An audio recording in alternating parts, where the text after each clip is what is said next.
Hello, and welcome to Revamped, a rewatch podcast that revisits my top favorite shows and movies. I'm your host, Brandon Alexander, joined by my co-host, Courtney Autumn. Venture with us as we set our sights on the infamous Hellmouth to cover 90s cult classic, Buffy the Vampire Slayer. Follow along from the beginning, spoiler-free, as Courtney views the show for the first time and I revisit the series for new takes and a fresh perspective on its narrative. Each season, every episode, in order, we will follow Buffy Summers and her friends to examine their character development, the show's underlying themes, along with its major story arcs, all while engaging in conversations, sharing our own authentic thoughts and feelings to what's unfolding before us. So sharpen your stakes, load your crossbows, and join us as we explore the supernatural world of Buffy the Vampire Slayer. Let's get into the episode. Hello, everyone, and welcome back to another episode of Revamped. Oh, and happy Valentine's Day, because this is our first episode to premiere on an official holiday, and it's hilarious because this episode is the complete opposite of it. Today, we are going to be covering Buffy the Vampire Slayer Season 2, Episode 6, Halloween. This episode originally aired on October 27th of 1997, written by Joss Whedon and Carl Ellsworth, and directed by our favorite Bruce Seth Green. Super excited for this one because I prefaced it last episode, but it's like our first Halloween episode of the series, and Halloween is of course my favorite holiday, and they clearly thought this one out. And honestly, what else would we expect on Halloween and Sunnydale but some shit like this to be going down, because it can't just ever be normal. That being said, it's Halloween, and this year Buffy, Willow, and Xander are recruited by Snyder to take the community's kids trick-or-treating. However, their night takes a turn when the costumes obtained from a new store in town transforms them into their outfits. Having lost her memory and Slayer abilities, Buffy is left vulnerable to an attack from Spike, while Giles is left racing to uncover the culprit, connecting the night's horrors to someone from his past. Our guest stars for this episode are new characters in the Buffyverse, which is fun. We have Ethan Rayne, who is played by Robin Sachs, who I just found out passed away in 2013, and I did not know that. And we have a new Sunnydale High student, Larry Blaisdell, played by Larry Bagby, and his most notable performance was obviously as Ice from the film Hocus Pocus. And his name must have been easy, honestly, for him as an actor, because his name in real life is Larry, and then he comes on the show and they're like, we're going to give you a great name. It's Larry. Speaking of guests, as we're already hearing too, it's not just us today, so I want to take the moment to welcome our first guest for season 2 joining us. We have Tyler Austin, longtime Buffy fan, here with us to cover Halloween. Welcome, my dude. Hello. Thank you for having me. We're so excited that you were able to take the time to join us. For everyone listening, I met Tyler on Instagram from him commenting on some random Buffy post in my feed, and I immediately loved your handle, which is Tyler the Vampire Slayer. I was so upset that I didn't make my initial handle in life Brandon the Vampire Slayer. So, very envious, but I decided to follow you, and then I tagged the podcast on your comment. I'm like, hey, if you're a fellow Buffy fan, obviously, come listen to our podcast. And you were like, okay, and you gave us a follow, and I felt like the Strands of Fate kind of linked us up in that way because, here we are. Oh, yeah. I reached out to you to come on for this one because we have a lot of guests on the back half of our season where all the intensity is taking place, and while everything's still kind of fun and fresh, and this episode kind of marking the tonal shift of the show in ways, I thought it was going to be fun to have somebody to come on and just enjoy this with us.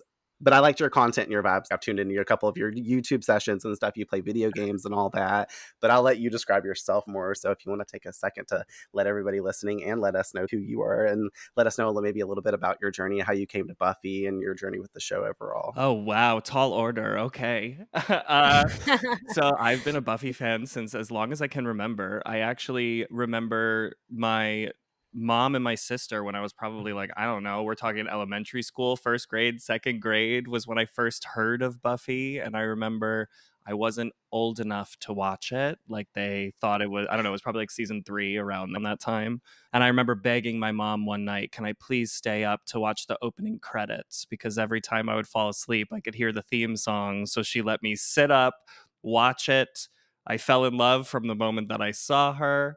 And I think it was around season 5 is probably when my mom started to finally let me actually watch it live because I was so little and young.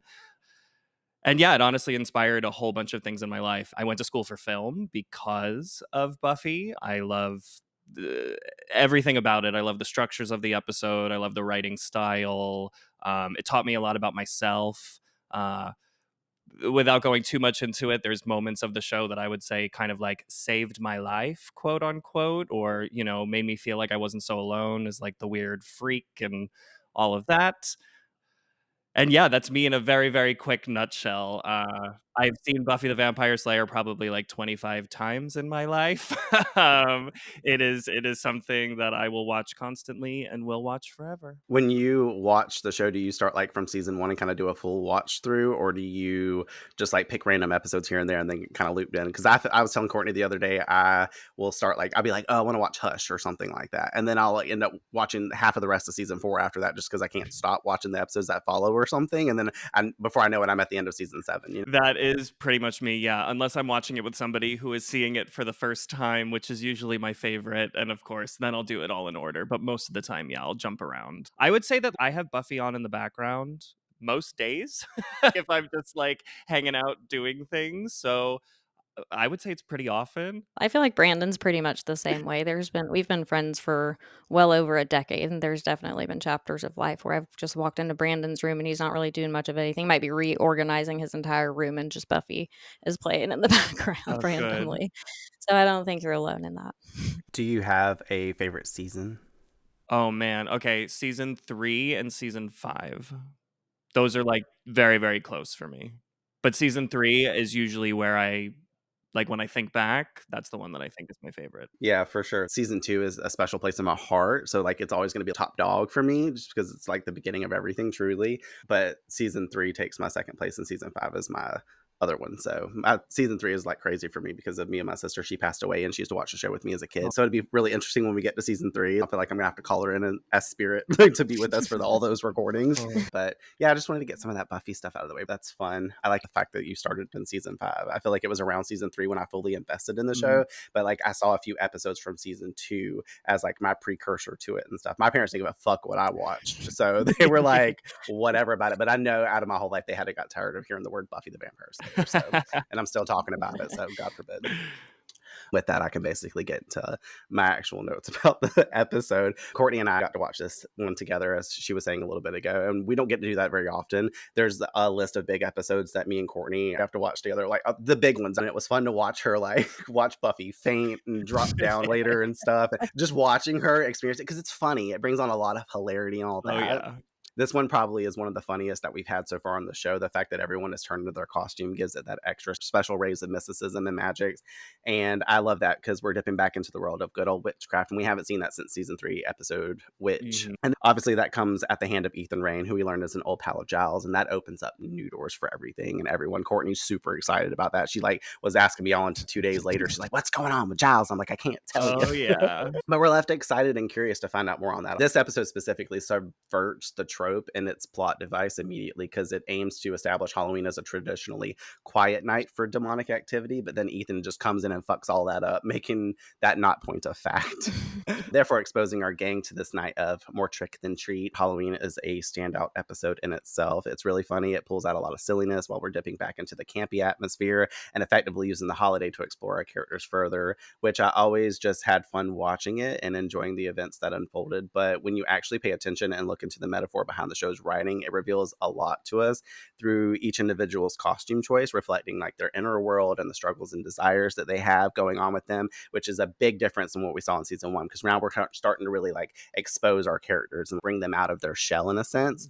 It brings a more serious tone for the show amongst the chaos and fun of it. So for that, I'm appreciative as someone who likes to take in Buffy full capacity and understand all this deeper stuff versus just those superficial levels that you get watching back in the day as a kid or with like a different mindset. What did you guys think of Halloween?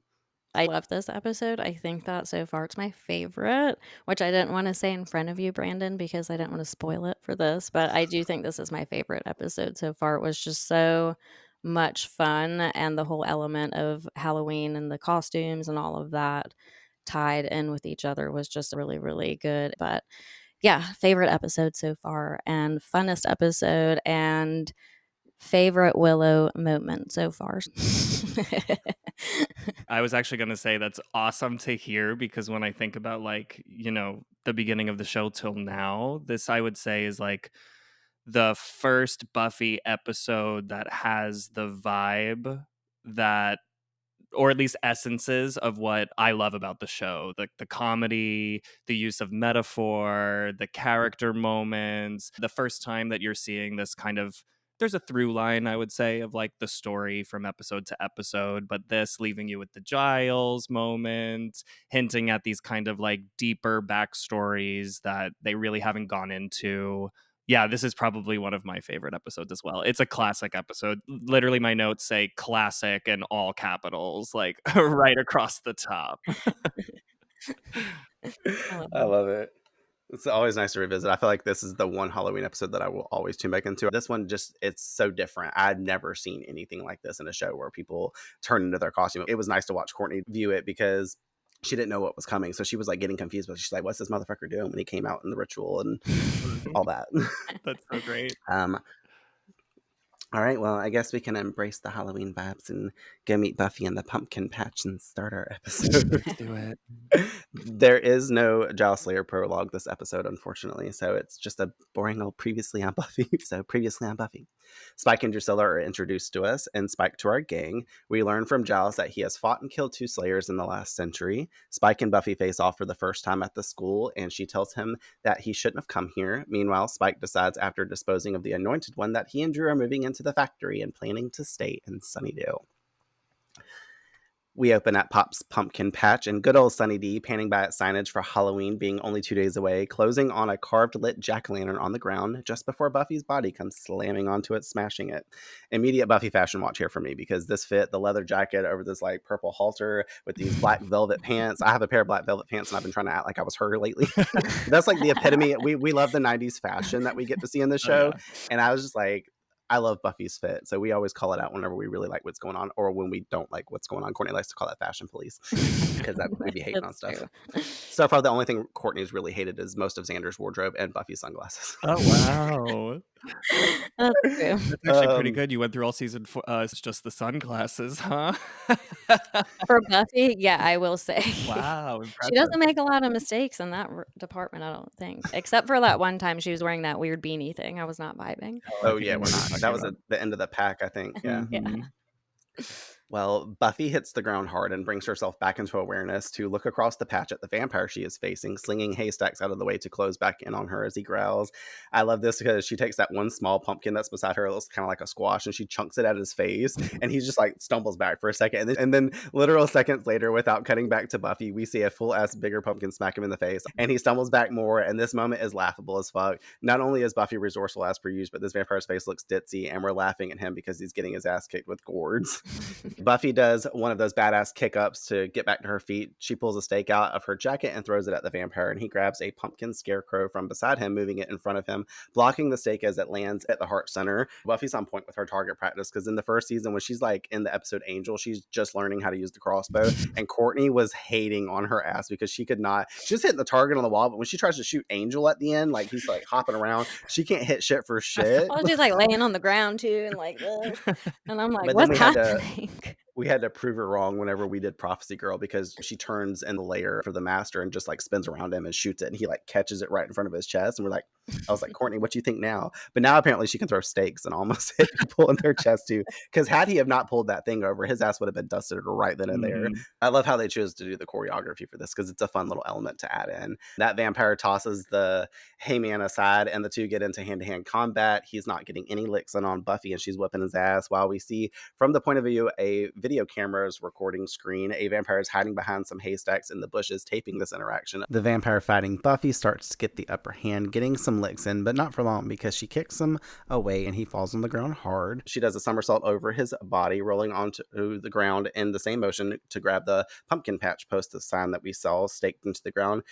Gets back up, sweeps it under his feet to knock him immediately back down. Like, this poor motherfucker gets right back up and then he's knocked right back down. He did not see it coming. And then she stakes him with the fucking thing. And we get the 2 caper slays. She slays the vampire and walks out the patch. And that vampire that had been taping just slowly backs away as we fade to black. And we cue the Buffy theme. Bow, now, now, now. This is one of my favorite cold opens in the show because I've told Courtney many a times, just a standard Buffy fights a vampire scene is always one of my favorites because we get to see her duel. Her moves have developed. She is completely like on top of her game. She was so slow moving in season Mhm. one, and now she's just like whipping one after the other. She's come full into her power. So I love when she's just kicking fucking ass. This whole sequence is beautifully done from the angles, the theme on point for Halloween. It brings in all that nostalgia for like all the decoration that's in the background. Like it's all 90s themed stuff. You don't see shit like that anymore. Everybody's got blow up things or whatever in their yards nowadays. So I like all those elements. And I like the scene especially too because the music. Christoph Beck is a godsend to the show, as I've praised in the past. But the music is very enticing. It's danger filled and action packed. Got to give him his creds. But like I said too, her slaying the vampire with the post is a top tier slay for me. Her stake wasn't useful to her anymore. So the fact that she just was like, oh, this is here, I'll use this. I wanted to note that this damn jack-o'-lantern that's sitting there with the candle burning in it in the beginning of the episode, they had to have just set that up for the effect because I was like, in real life, if Buffy would have knocked that pumpkin to the side and it would have rolled over and caught a hay like thing on fire, and then this whole like Pops pumpkin patch or whatever is not going to be there anymore. And then here's Buffy out here that's got 2 credits for burning down places. We got her burning down the gym, and then she technically helped to set the fire in the old chem lab whenever some Daryl. assembly required. Yeah, with Oh, Daryl yeah. and stuff. The gas can gets knocked over and the whole place goes up in a blaze. So technically she is like She's set just a 2 places on full-blown fire. arsonist at this point. I was like, that's all Buffy needs. The whole town's burned down because of this bitch. Like her and her mom go have to move again. It's just the whole thing. We arrive at the Bronze not long after Buffy has finished patrol. It's decored out for Halloween as we find Angel at a table, seemingly waiting for Buffy as Cordelia comes up to him, commenting on the Bronze's vibe not happening tonight. And he just goes, oh, hey, I'm waiting for Buffy. And Cordelia is supposed to be meeting Devin, who is nowhere to be seen. His loss is Angel's incredible gain, she says. We see Buffy enter, catching the two laughing over at the table. She turns to leave, but he catches glimpses of her and runs over to stop her. And this moment honestly gives us a nod back to Buffy at the Bronze after Giles let her go and never kill a boy on the first date. She was going to meet Owen, and she saw him and Cordy dancing, and she's like, ah, fuck. So now like Cordelia is up in here, getting up in her shit again. She turns around, tries to walk off, and I was also curious where the fuck Devin is because we saw him in last episode, and I guess this is technically the end of Devin because of what Cordelia says later in the hallways with Oz and stuff. And I'm like, where the fuck is he? And why is he flaking on Cordelia? He was so obsessed with her and excited to be dating her because she's like a hot piece of ass. But now he's going to just like stand her up at the Bronze. Like, He's this is had Cordelia. enough of her already. Yeah, probably. I'm surprised Cordelia even goes up and talks to Oz about him. She would have been like out of sight, out of mind for that bitch. Also, the fact that Angel's in blue. I don't like when Angel wears colors. He's in baby blue right here. He's trying to be Buffy, looking cute in baby blue. It's and not it's just working. happening for me. Even though David Boreanaz honestly looks good in everything, Angel He's a hot in the dude. show, I just not so don't. much. You're not lying, and I never really paid attention to that until this moment. But I did think he looked different, and I didn't pay attention to the fact that he wasn't wearing, I guess, black, because that's usually what he's wearing, I assume, or something dark. But yeah, it's not working for him. It's not flattering for Angel. I bring it up especially too, just because it's like he's trying to look more normal for Buffy as well. Like in some assembly required, again, he's wearing like that cream colored jacket, and we're like, once again, you need to be wearing black because you're a vampire and you're Angel. We're so used to seeing him in the standard stuff. But I'll say anything is better than like the popped white collar crap that he had going on in the first Honestly. episodes. It's also Yeah. weird because not only is he like wearing baby blue, but I think it's one of the first times that we see him like genuinely smile. Like he's like laughing at Cordelia. I go, it's such a shame that Buffy walks in on it. But yeah, I do think it's the first time we see him do like a full cheese, which also is weird. Yeah. No, he just looks like a normal guy. Which honestly, Buffy should have just came and hung out at the table with him, and it would have been enough. Honestly. That's And then true. Cordelia could have just left because he would have been like, I'm here for Buffy, just like Owen did. Buffy is aware of her lateness, and it's been a rough day at the office, as she calls it, and he picks the hay out of her head. She calls it seasonal. Meanwhile, Cordelia argues it screams street urchin, her declaring she needs to leave to find a bag to put over her head. Buffy, you were not even looking that bad. Like, pick a couple of these haystack pieces out of your head. I know. She's still hell-bent on leaving, and he is like, we had a date, though, and she declares, But who am I kidding? Dates are things normal girls have. Girls who have time to think about nail polish and facials. You know what I think about? Ambush tactics. Beheading. Not exactly the stuff dreams are made of. walking out of the Bronze as Cordelia brings over Angel a cappuccino. With the biggest cups in the world. Yes, you know that thing holds a lot of foam, Courtney. I was like, "Where's Jonathan, like, to get her extra foam? She out here serving herself for a change." Really? I was What do you just think about Angel? confused about the whole thing, 'cause I'm like, "Why are they having coffee at, like, probably 10 or 11 PM at a club?" Like, I'm so confused. It's just not the vibe. Like, go to a coffee shop. I've never walked into a club where people are, like, raging and dancing in the background and the band's playing and been like, "Let me have a cappuccino." It's interesting too, like, thinking about it.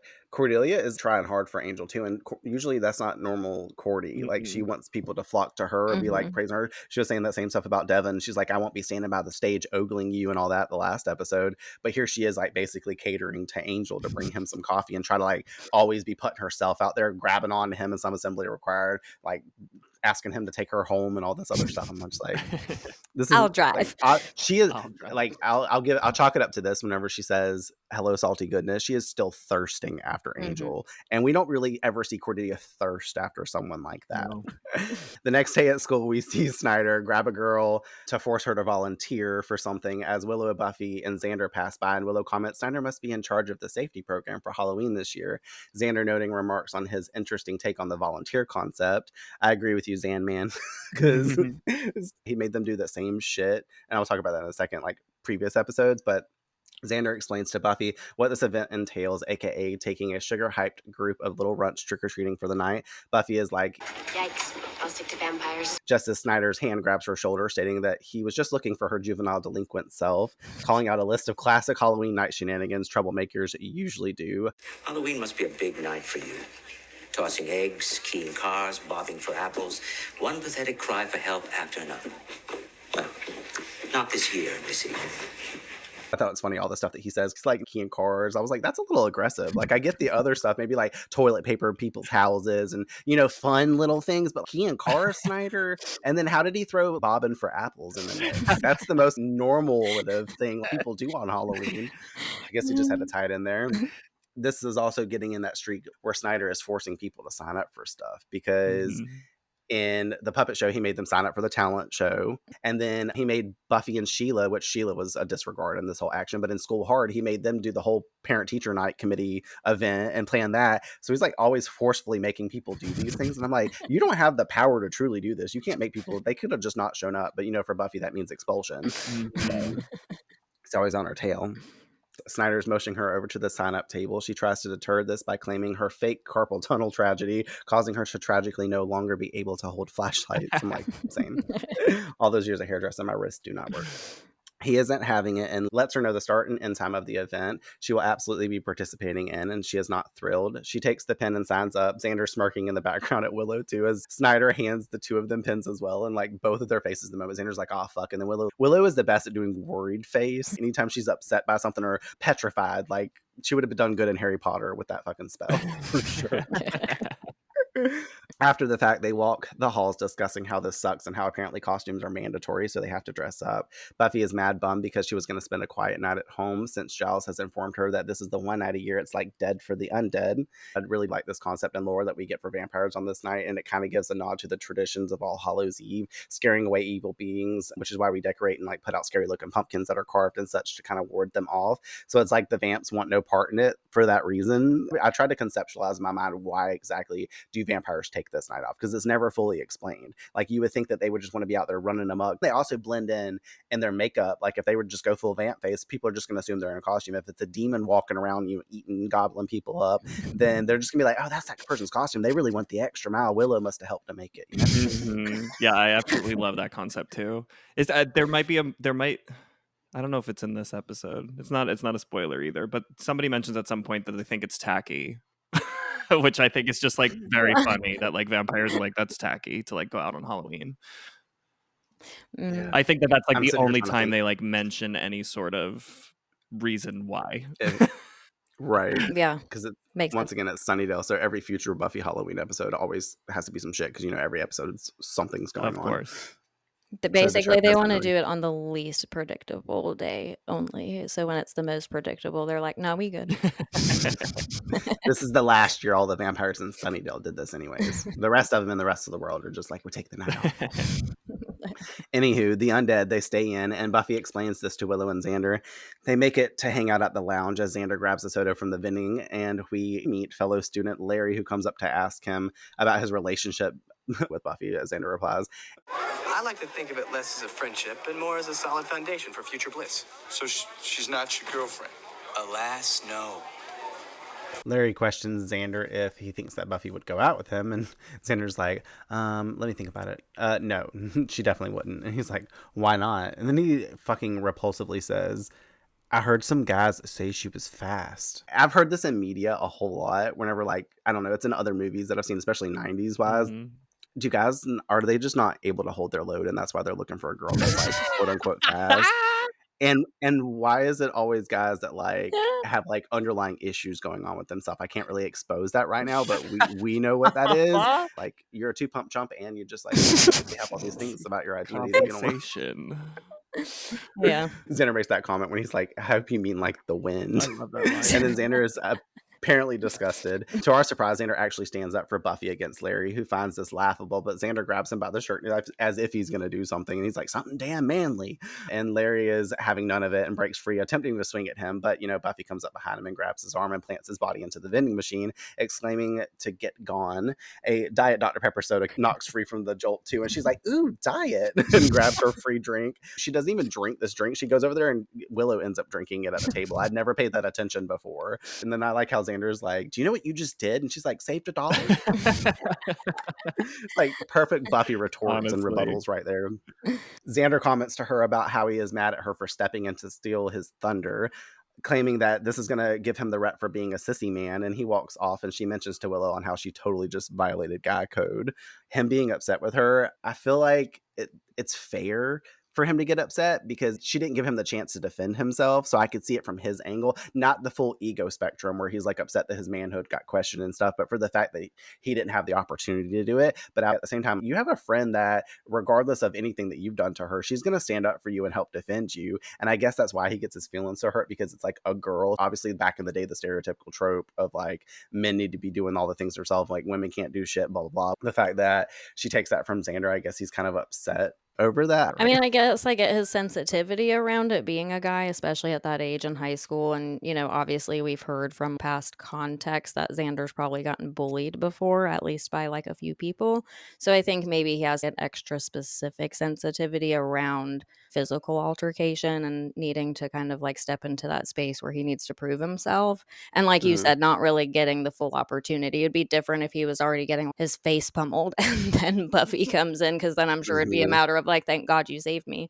But to not have the opportunity to really even get a swing in. So I guess, yeah, but of course I'm a girl, so I can't really speak on his behalf, because if someone, any gender, did that for me, I would be like, thank God you were there, you know, because I was about to get my ass handed to me, no lie. So I can understand it, but yeah, I would have still at least shown a little bit of gratitude for not getting my ass kicked. Yeah, for sure. Yeah. I was gonna say, it was like, it's one of those, Xander's a very complicated character when you think it's like you can understand, but I mean, it's one of the things that I like about Xander actually in this episode, because it's like you get it, but you're like, you're overreacting, you're too sensitive. But that's also what kind of makes him an interesting, fun character. I think there's a bit of layers to it.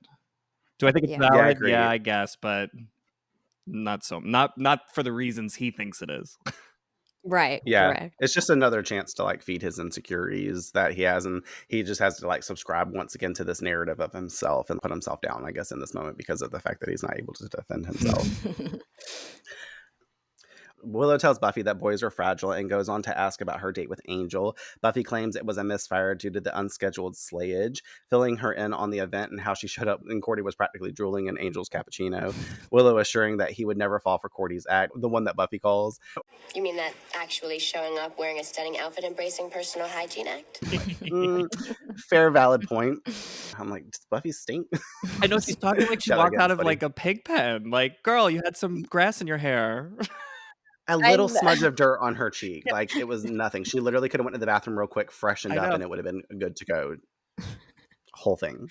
Willow assures her again that she's not his type, but Buffy doesn't even know what his type is. In the years she's known him, that she hasn't been able to overshare with him. Willow comments how it's too bad that they can't sneak a peek at the Watcher Diaries and read up on Angel. Yeah, that's too bad. That stuff is private. Also, Giles keeps them in his office, in his personal files. Most importantly, it would be wrong. I like the whole buildup of this because they're like, no, we shouldn't do this. And she's like, no, we shouldn't, but we should.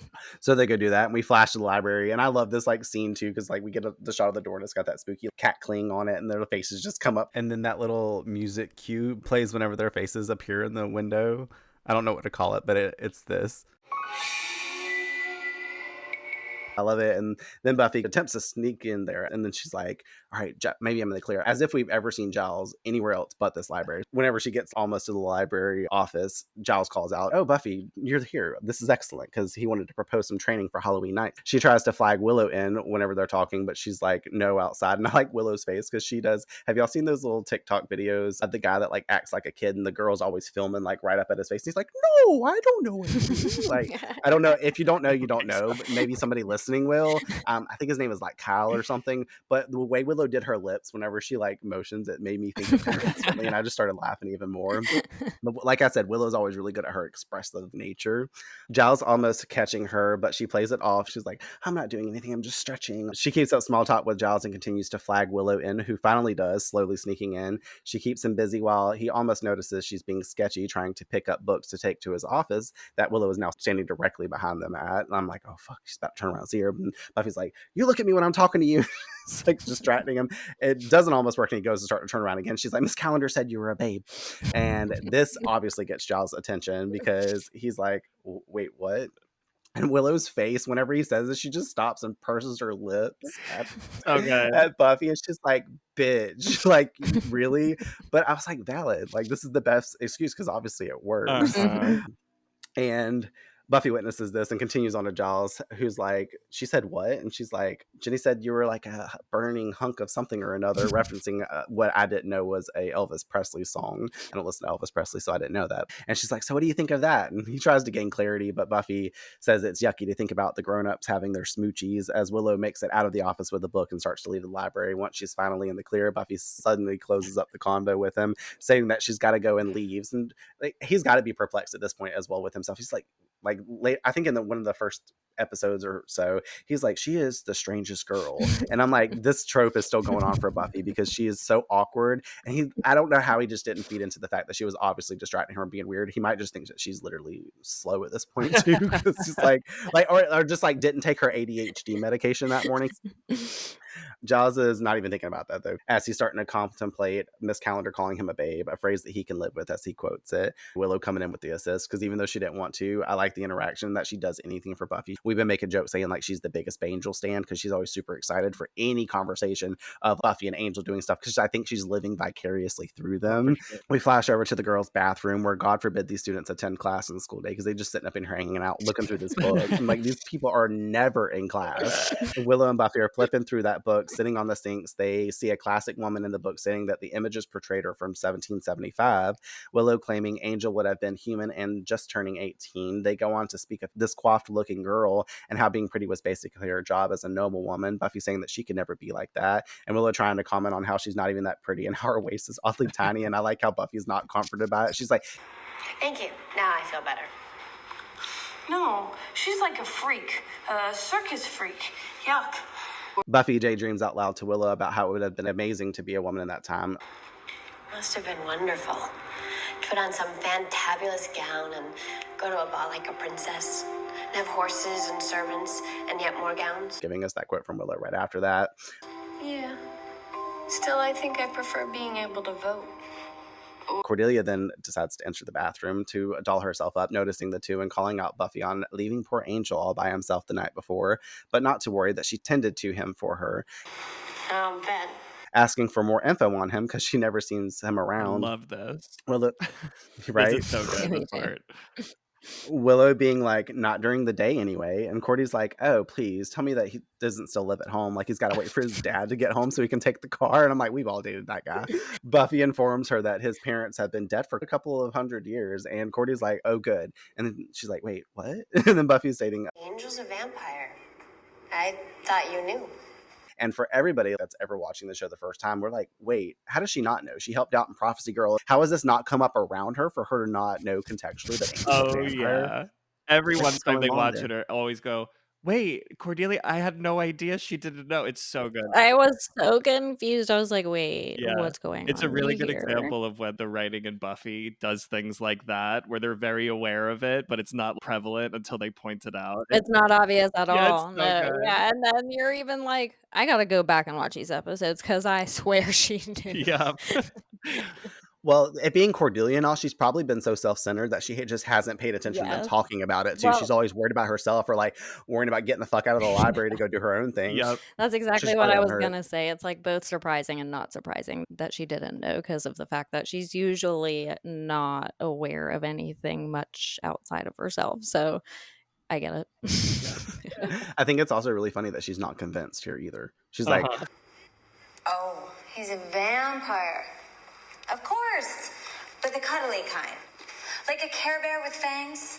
and Willow's telling her that it is in fact the truth, and Cordelia still doesn't think it. She's like, oh, Buffy's just trying to scare me off because I'm competition. And then she claims, Look, Buffy, you may be hot stuff when it comes to demonology or whatever, but when it comes to dating, I'm the Slayer. and then she leaves the room on her, like at that note, and Buffy's just glaring. I mean, Cordy's not wrong. Buffy has slayed a lot of monsters, and Cordy has about the same number in dating record so far. So like they're evenly matched on their playing fields. But I like it because Cordelia is like very back and forth also. Like she was a bit nicer in school, hard and helping out. And then here she Mhm. comes in here and she's kind of being a bitch to Buffy again, pointedly telling her that like, oh, I've been hanging out with Angel. You know, I'm just Mhm. like, can you decide what you're doing with this group? You know, because Willow has to say it later about like they're sort of friends. And I'm like, Sorta. decide whether you're going to be just like rude to them. I still like the moments whenever we have in the show where she calls Xander out or they have their interactions, the way they spit spat at each other. But I'm like, you really got to make up your mind on whether you're going to be like just blatantly rude to these people. Because like last episode, she was awful to Buffy. We talked about it. When she goes to that party in Reptile Boy, she's She just shitting on Buffy the whole throws her time. to She the like, wolves. Oh, she yeah. uses her, and then the second she can discard Buffy, she does. And then at the end of it, she blames Buffy. She's like, why did I ever let you talk me into coming here? And I'm like, bitch, you're the one that did this. Like, what are you talking about? She's crazy. Very Cordy. We move over to a Halloween store where the gang is seen costume shopping. Well, Buffy is seen fucking around with Halloween props because I like that little part. She gets scared by the little pumpkin Me that too. screeches at I her. And love I'm that like, you I pointed always that like, I'm out. like, That part always gets me. Willow hopping over to her with a retail bag, Buffy asking her what she got to dress up as, and Willow showing her the time-honored classic as we see it as a ghastly ghost costume. This costume drives me crazy because who the fuck...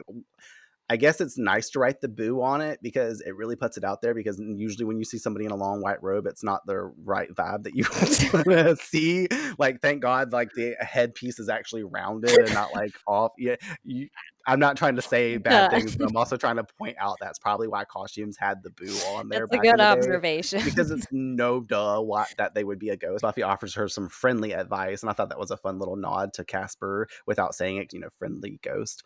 Willow asking, it's not spooky enough, and Buffy going on to tell her, You're never gonna get noticed if you keep hiding. You're missing the whole point of Halloween. and Willow's like, Free candy? so clueless.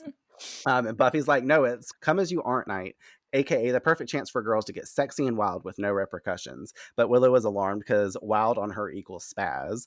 And Buffy tries to tell her she totally has this in her, attempting to hype her friend up. But Willow deflects this when she sees Xander, and she's like, what did you get? She's got to deter this because I'm uncomfortable. To which he just pulls out a toy machine gun, saying that he has army fatigues at home, so he is the king of the $2 costume. I love this store. It's eclectic and not like the Halloween stores we have nowadays, because the Spirit Halloween, it's all cookie cutter stuff. Like you always see the same costumes, and they're just like on rack after rack after rack. It's got like something for everyone. But the fact that Buffy finds that dress in there, it seems like they're very far apart than what we would see nowadays. To further that idea, while we're in the store getting our costumes, I wanted to bring up the fun scenario. If you guys had been in this episode, and it's 1997, so I understand we're all like 7 or 6 years old, 5 years old, what would your Halloween costume would have been, and what would you have turned into on this night?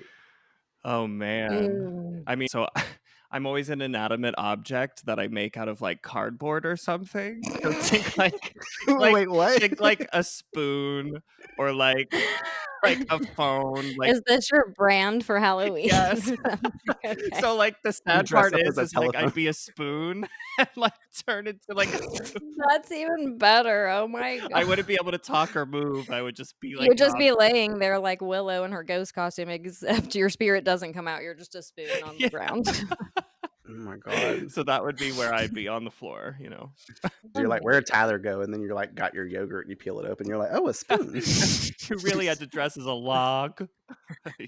That is wild. I know people like to do fun stuff like that or dress up as like salt and pepper shakers or something for couples costumes, but I've never heard someone dress up as something like that. What would happen if you dress up as the pepper shaker and you turn into Pepper? Like, See, that's what I like, You'd mean. just be sneezing. yeah, I have so many questions about that Hopefully now. But nobody knocks you anyways, over. All your For real insides though, because fall then when out. you, yeah, that's what I'm saying. Like you come back from your costume but like like, at the very end. can you breathe? Like, do you stay alive? Because if you're inhaling pepper, then like I you're have so many fucked. questions because yeah, everybody in the episode is dressed as, you know, like something that can like Something they can move. actually turn into. Yeah. No one's like a leaf. Yeah. A very interesting character indeed. No one dressed up as a cacti. That would What actually were been you? really cool. Just stand there and like, Right? come on, walk close to me. Oh, Give for me real, a that would hug. actually be fun, especially if you could move and you weren't just like Me you saying, chasing an people inanimate down as a object. cactus. That would make his night very boring. It doesn't get into all the action that everybody else get into, but then you'd be safe until the spell was ended. Honestly. Or I'd be What the would spoon in what is it, Toy Story 4? The one where he's like not quite right. You're like the spork. the crazy? Okay, that's canon like now. the That's who you googly would have eye. turned into had the movie been out. What would you have been turned into, Courtney? So I think in '97, I dressed up as Pocahontas. She would have been walking around. Basically, She's like, that's what I paint would have the turned into. Tyler's about to spit his coffee out. So Xander and I would have made like a really cool couple, I think. Mhm. Oh shit! Really Yeah, for real. weapons ready. I think I had like a little like a bow and arrow or something to go with it. And now that I'm looking back on it, I'm like, why did I have that with the Pocahontas costume? Did she do that? Did she have like a bow and arrow? No, Killing people? I mean the Indians definitely used My parents gave arrows me for that and they were battle. like, you're a badass Pocahontas. Don't get it twisted. They were trying to You're more- culturally appropriate you at 7. Well, I lived in Germany also, so it's all wrong. You need to go to the cultural dance from Inca Mummy Girl in that costume. I suppose I have you guys beat in this effort because my 1997 costume, I was the blue Power Ranger from Mighty Morphin Power Rangers. Nice. So I think I would have been kicking some ass this episode Totally. had that been the case. Spike, he thought Buffy was a problem. No, me. Well, that's fun. Getting back into the episode, Buffy takes this opportunity to apologize for this morning with Larry, promising next time she will let him get pummeled. And I was like, this is a good friend move. Xander needs to take notes. He forgives her and starts to describe how he could have taken Larry on for sure. And she's distracted by that dress that's nearby catching her eye. And it's the exact noble woman looking down from the washer book. And I'm like, plot convenience for sure. It's like detailed. I'm like, it's the only one in the store too. I'm like, one of a kind vibes. She ogles it as Xander comments he prefers his women in spandex when a man comes from behind the curtain, clearly being shop owner, unzipping the dress to remove it from the mannequin, assisting Buffy to really fill out the dress, calling it magnificent. Buffy stating that she could never afford it though, and he holds it up to her body as she faces a mirror, loving the look. He claims that he feels quite moved and how he will make her the best deal that she can't refuse, so that way she takes this shit home, mostly because he's here to ensue some problems. She looks on so happy at herself too in the mirror. She's so excited. I want to know how much he gave her that costume for, because I mean costumes back in the 90s had to have been like dirt ass cheap versus what they are nowadays. I think about that every time. I'm like, what was the deal? How much? I know. I'm like, what was the total? I need to know. He's like 2 pennies. Right? I was gonna say it's not like she $17. like has an income. You're right. No income. She stole it. She ran out the dress. She's like, Willow, run. She stole a couple of dollars from Giles's office. I'm literally thinking she paid like less than $10 for that thing. And this thing definitely costs a lot more than $17. So I'm wondering what he charged her. And also, like, Joyce is, I guess, giving Buffy a bunch of money because, you know, she's usually spending all her money on the weed that she's buying. Prophecy Girl started this whole concept of like Joyce being a stoner, and that's why she's always very aloof in the first couple of seasons. And just in general, if you watch back the show, it does fit the bill. Like you were like, that's what's wrong with her. She's stoned all the time. So we're always making cracks on Joyce. Remember that every future Buffy watch. Yeah, honestly, that's my new canon. We flash over to the factory and we see that videotape footage of Buffy's sleigh from the beginning playing on a set of televisions hanging from the ceiling as Spike watches it, clearly studying the Slayer's moves in a fight, having sent the vamp to gain this footage. He's got one of his lackeys rewinding the tape over and over, calling Buffy tricky, commenting, You see that? Well, she stakes him with that thing. That's what you call resourceful. don't we know what Spike? Because I called it out when we were watching it. I was like, see, this is what I'm always saying, and even the vampires know it. Having the vamp rewind it once more as Drusilla comes into the room spouting off weird shit as per usual, carrying that damn doll Miss Edith around as well. She joins Spike asking him if he loves her insides, the parts that he can't see, and he gives her the response that Buffy fans tend to go crazy over. He tells her, Eyeballs to entrails, my sweet. claiming that's why he has to study the Slayer so he can rid her of the world and Drusilla can have her run of sunny hell. And I thought that was a fun play on words. Drusilla seems to be having a portent in her mind, telling him not to worry as everything is switching outside to inside, and it makes Buffy weak. Spike clues in and is like, what is this thing? When? She proclaims it's tomorrow, and he's like, tomorrow's Halloween. Nothing ever happens on Halloween. Making it canon, like to what Giles was saying, vampires actually believe in that trope as well. Drusilla confirming that someone's come to change it all, putting Miss Edith to her ear as if this bitch is whispering to her too. And I'm like, Drusilla, I cannot with you. And she's like, someone new. I really never paid attention that she put the doll to her ear until this rewatch. I'm like, I know she's a fan of Miss Edith. We see Miss Edith a lot. And Spike looks on intrigued. And I thought it was cool to mention, too, that Spike sent these vampires to get this footage of Buffy, and then Buffy ends up killing one of them. The other one's like, well, he's gone. And the Spike that we know, he's like, oh, I don't care if both y'all died. I could have went and collected the camera out of y'all's ashes off the ground the next day or whatever. But I thought it was funny that he sent these motherfuckers out there. But I also like that we get another revisitation of him, because in School Hard, he stalks Buffy in the bronze and stages that attack outside of the girl, so that way he can watch Buffy from the shadows fight that vampire. But I like the fact that he's still doing that whole like strategize thing. He's actually doing a lot different of the things. We were talking about it when we did our coverage on School Hard, that Spike is different than any other vampire that we've seen, because usually they just show up, try to take the Slayer out. And I wonder if he did this with the past two Slayers that he killed as well. Did he also do these same types of things, watch the Slayers and stuff? What I was actually going to say about the Spike thing, I think, okay, I don't know if you guys have discussed this or not, because I haven't listened to every single episode, but I think that one of the things that's really good about Buffy that will become more apparent later on is that the villains are really fun most of the time. And I think that it's like a really cool way to show a villain. Like usually they're cracking jokes. Usually they're kind of like having fun with the fact that they're a little evil. And the Master falls into this kind of like cookie cutter kind of villain. When you rewatch season 1, or if you pay attention, there are moments where his like fun personality starts to come out, like in the finale where he like asks to rate the earthquake, and he's like, What do you think? 5.1? and I think that Spike, when Spike and Drusilla come in, they are quite literally breaking that trope of the show of being like, not only are we really badass vampires, but we also break all the rules that have been established before. Like even coming in and killing the Anointed One is just so like, whoa. And vampires using technology is something that I wrote is just so fascinating during this time. Like him even recording, and then like thinking like, did he do this with other Slayers? Is this what has made him, the reputation that he has? I just absolutely like, it's a really refreshing vibe that he brings to the show, and I think it's like the beginning of that, and it makes me really excited. Well, and then that's a different thing to put into perspective, because like you said, Tyler, the technology hasn't always been there, so of course that would hinder his ability to like be this calculated with the past Slayers, because obviously like videotaping was not going to be an option. There's no video camera. And so I do, but I did wonder too if it's because he has heard so much about Buffy being such a not destructible Slayer, basically. I wonder if that's also why he's upping his own approach to trying to slay her in the future, because of being so calculated. That's why I question if he was always like this with the past two, or if he wasn't. But I did wonder if it was more so motivated because he's already heard so much about Buffy being probably a little bit of a tougher opponent or something like that, maybe. I'll add to that and say that the other two Slayers, I think Spike took out instantly. And when he didn't take Buffy out in School Hard, he's like, fuck, I've been defeated. So now he's got to like recalibrate and figure out what he can do to actually gain advantage over this Slayer, because she poses a different threat, whereas he just easily took out the other two. Right. She poses more of a challenge for him. So now he's having to, once again, himself be resourceful to figure out where he can gain his resources and how he can actually adequately take on this challenge. Yeah. AKA Buffy.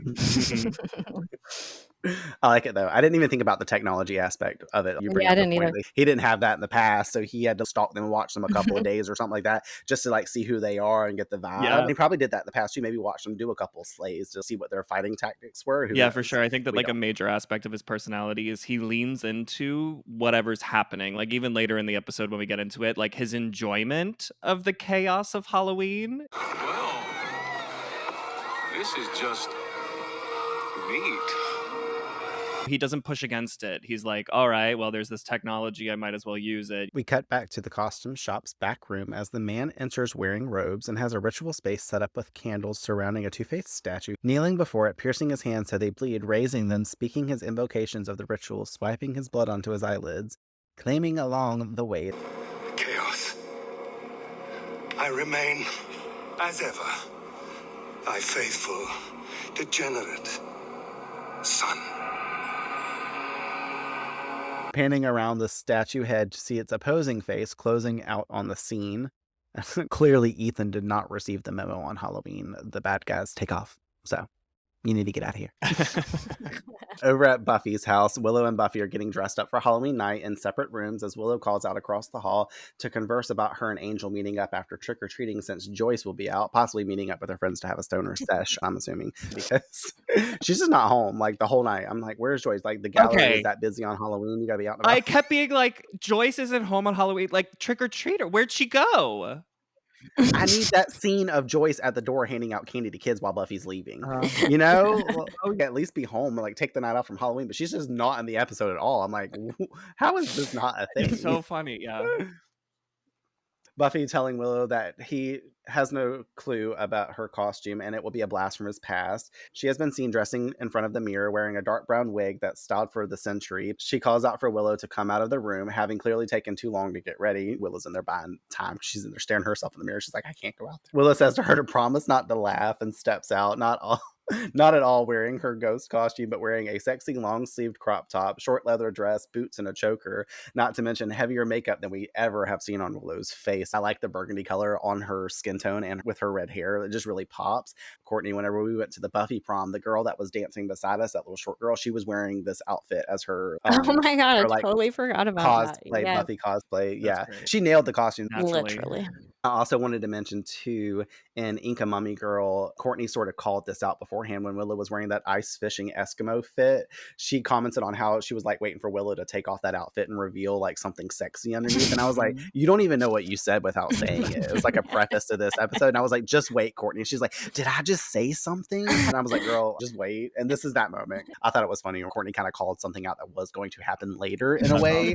It was really just because I wanted Willow to have this moment. And I'm upset as this is all I want her to wear because I just feel like I can always, and not to be like slutty or whatever, but because I see Willow in any sense, even as an actress, she's often portrayed in this kind of character role. But I look at Willow and I see who she is more so in this outfit because I can just tell that there's this very underlying like hot girl. And I just feel like I wish she would embrace that. So I'm glad I got to see it for once, even though she didn't embrace it initially. But it was really, really nice to see. And I knew it existed. So yeah, I'm glad I had like a premonition around it or whatever. I like how whenever we were watching it too, you called out her body language as well, like her covering of her belly and just the obvious discomfort that she had being in it. Like it's just, she wasn't comfortable in her own skin either. As we're speaking on, Willow is hella nervous and goes to pick up that damn ghost fit again, raveling it out to go put it over her head. And Buffy snatches it from her saying that she is a dish and that boys are going to go nonverbal over her as Xander rings the doorbell and she rushes off to answer it. Moving downstairs to let him in, he comes in with his soldier-esque fit and toy gun, aka Private Harris, reporting for duty.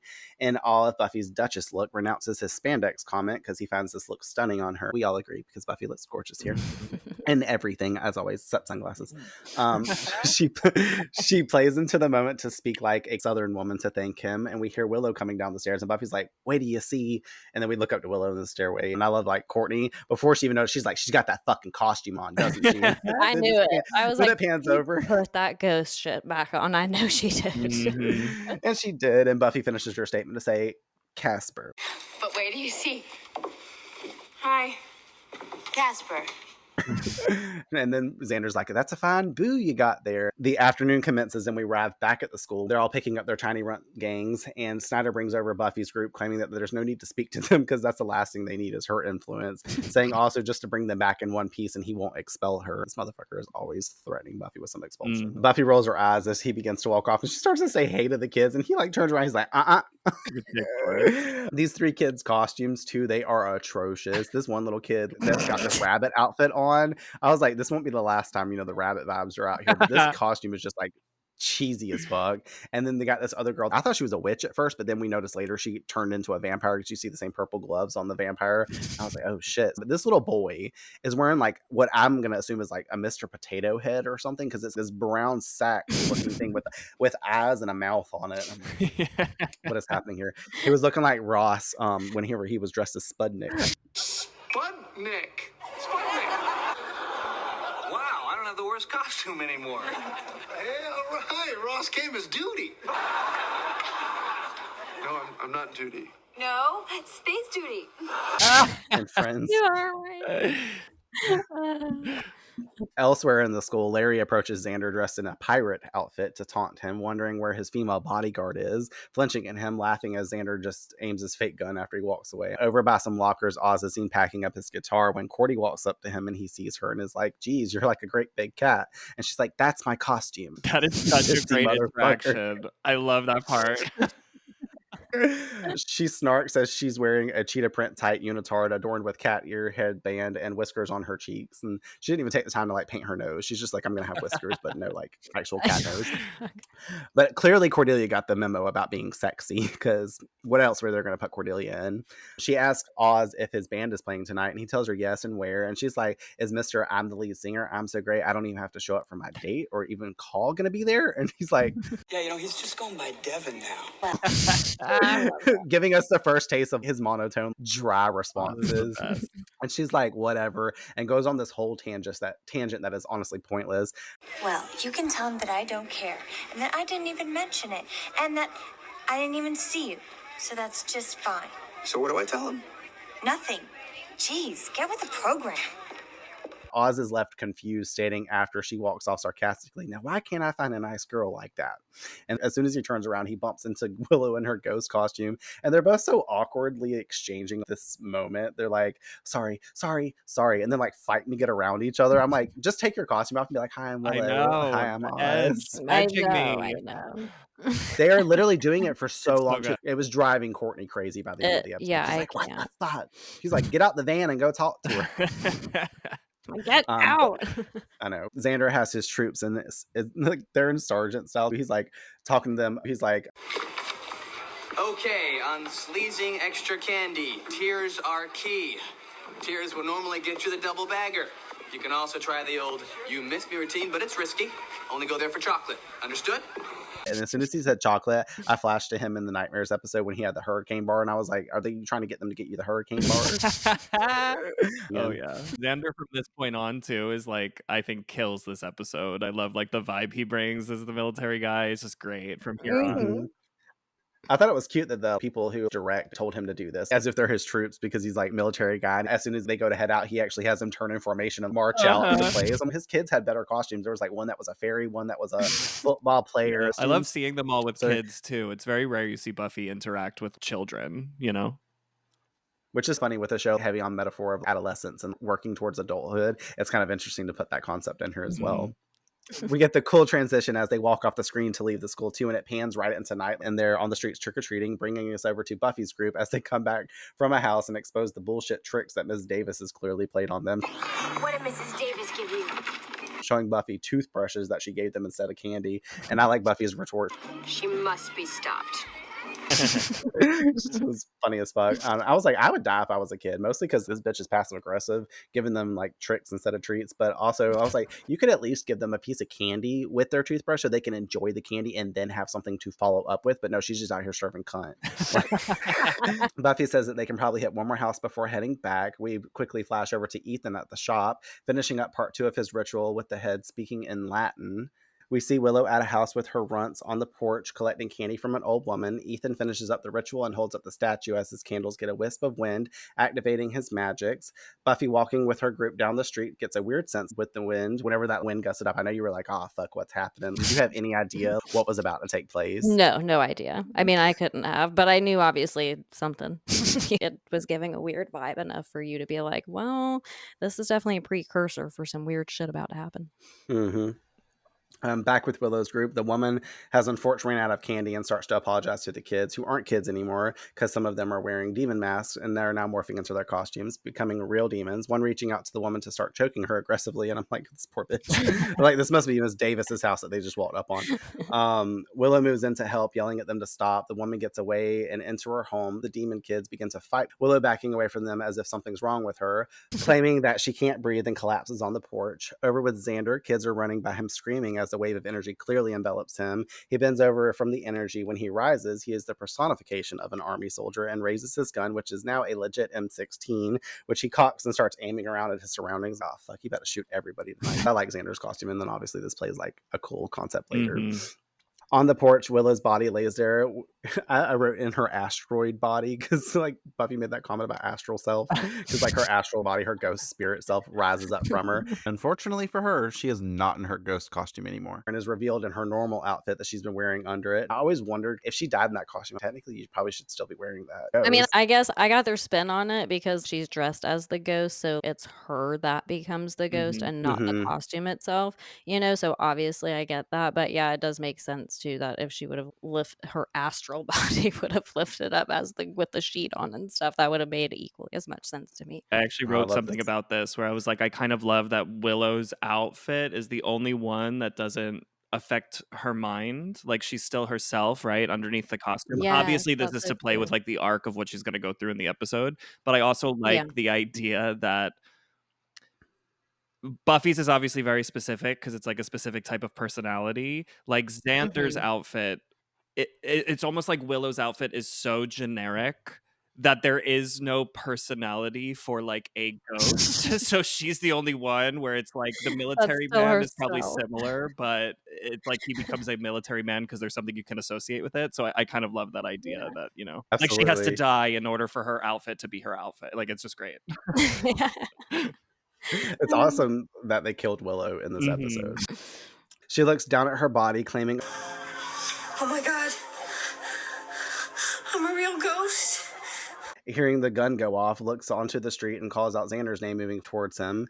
She runs up to him, calling out his name, saying, "It's me, Willow," and he claims not to know any Willow. She says, "This is no time for jokes," and she takes notice to the fact that he's being dead ass with her, and he tries to move on, suggesting she find some cover because it's crazy out, and he steps right through her, phasing to the other side, which was actually, for the times, a really cool effect that they did with him stepping through her body. Very, very, very cool. It also convinces him, like, oh fuck, like, wait, hold up. She's surprised and takes this in as he turns back astonished yet alarmed, and she explains the ordeal of the costumes and having both being turned into what they were for Halloween. The kid vamp Buffy had in her group jumps out growling at them and has become an actual vampire, and he almost shoots her, but Willow's like, no, that's still a little kid in there. Thank God she saw Buffy's group and knew that was a kid, and gives him the order of no guns, claiming that they just need to find Buffy. And then Buffy's just fucking aimlessly walking down the street, like puzzled as shit.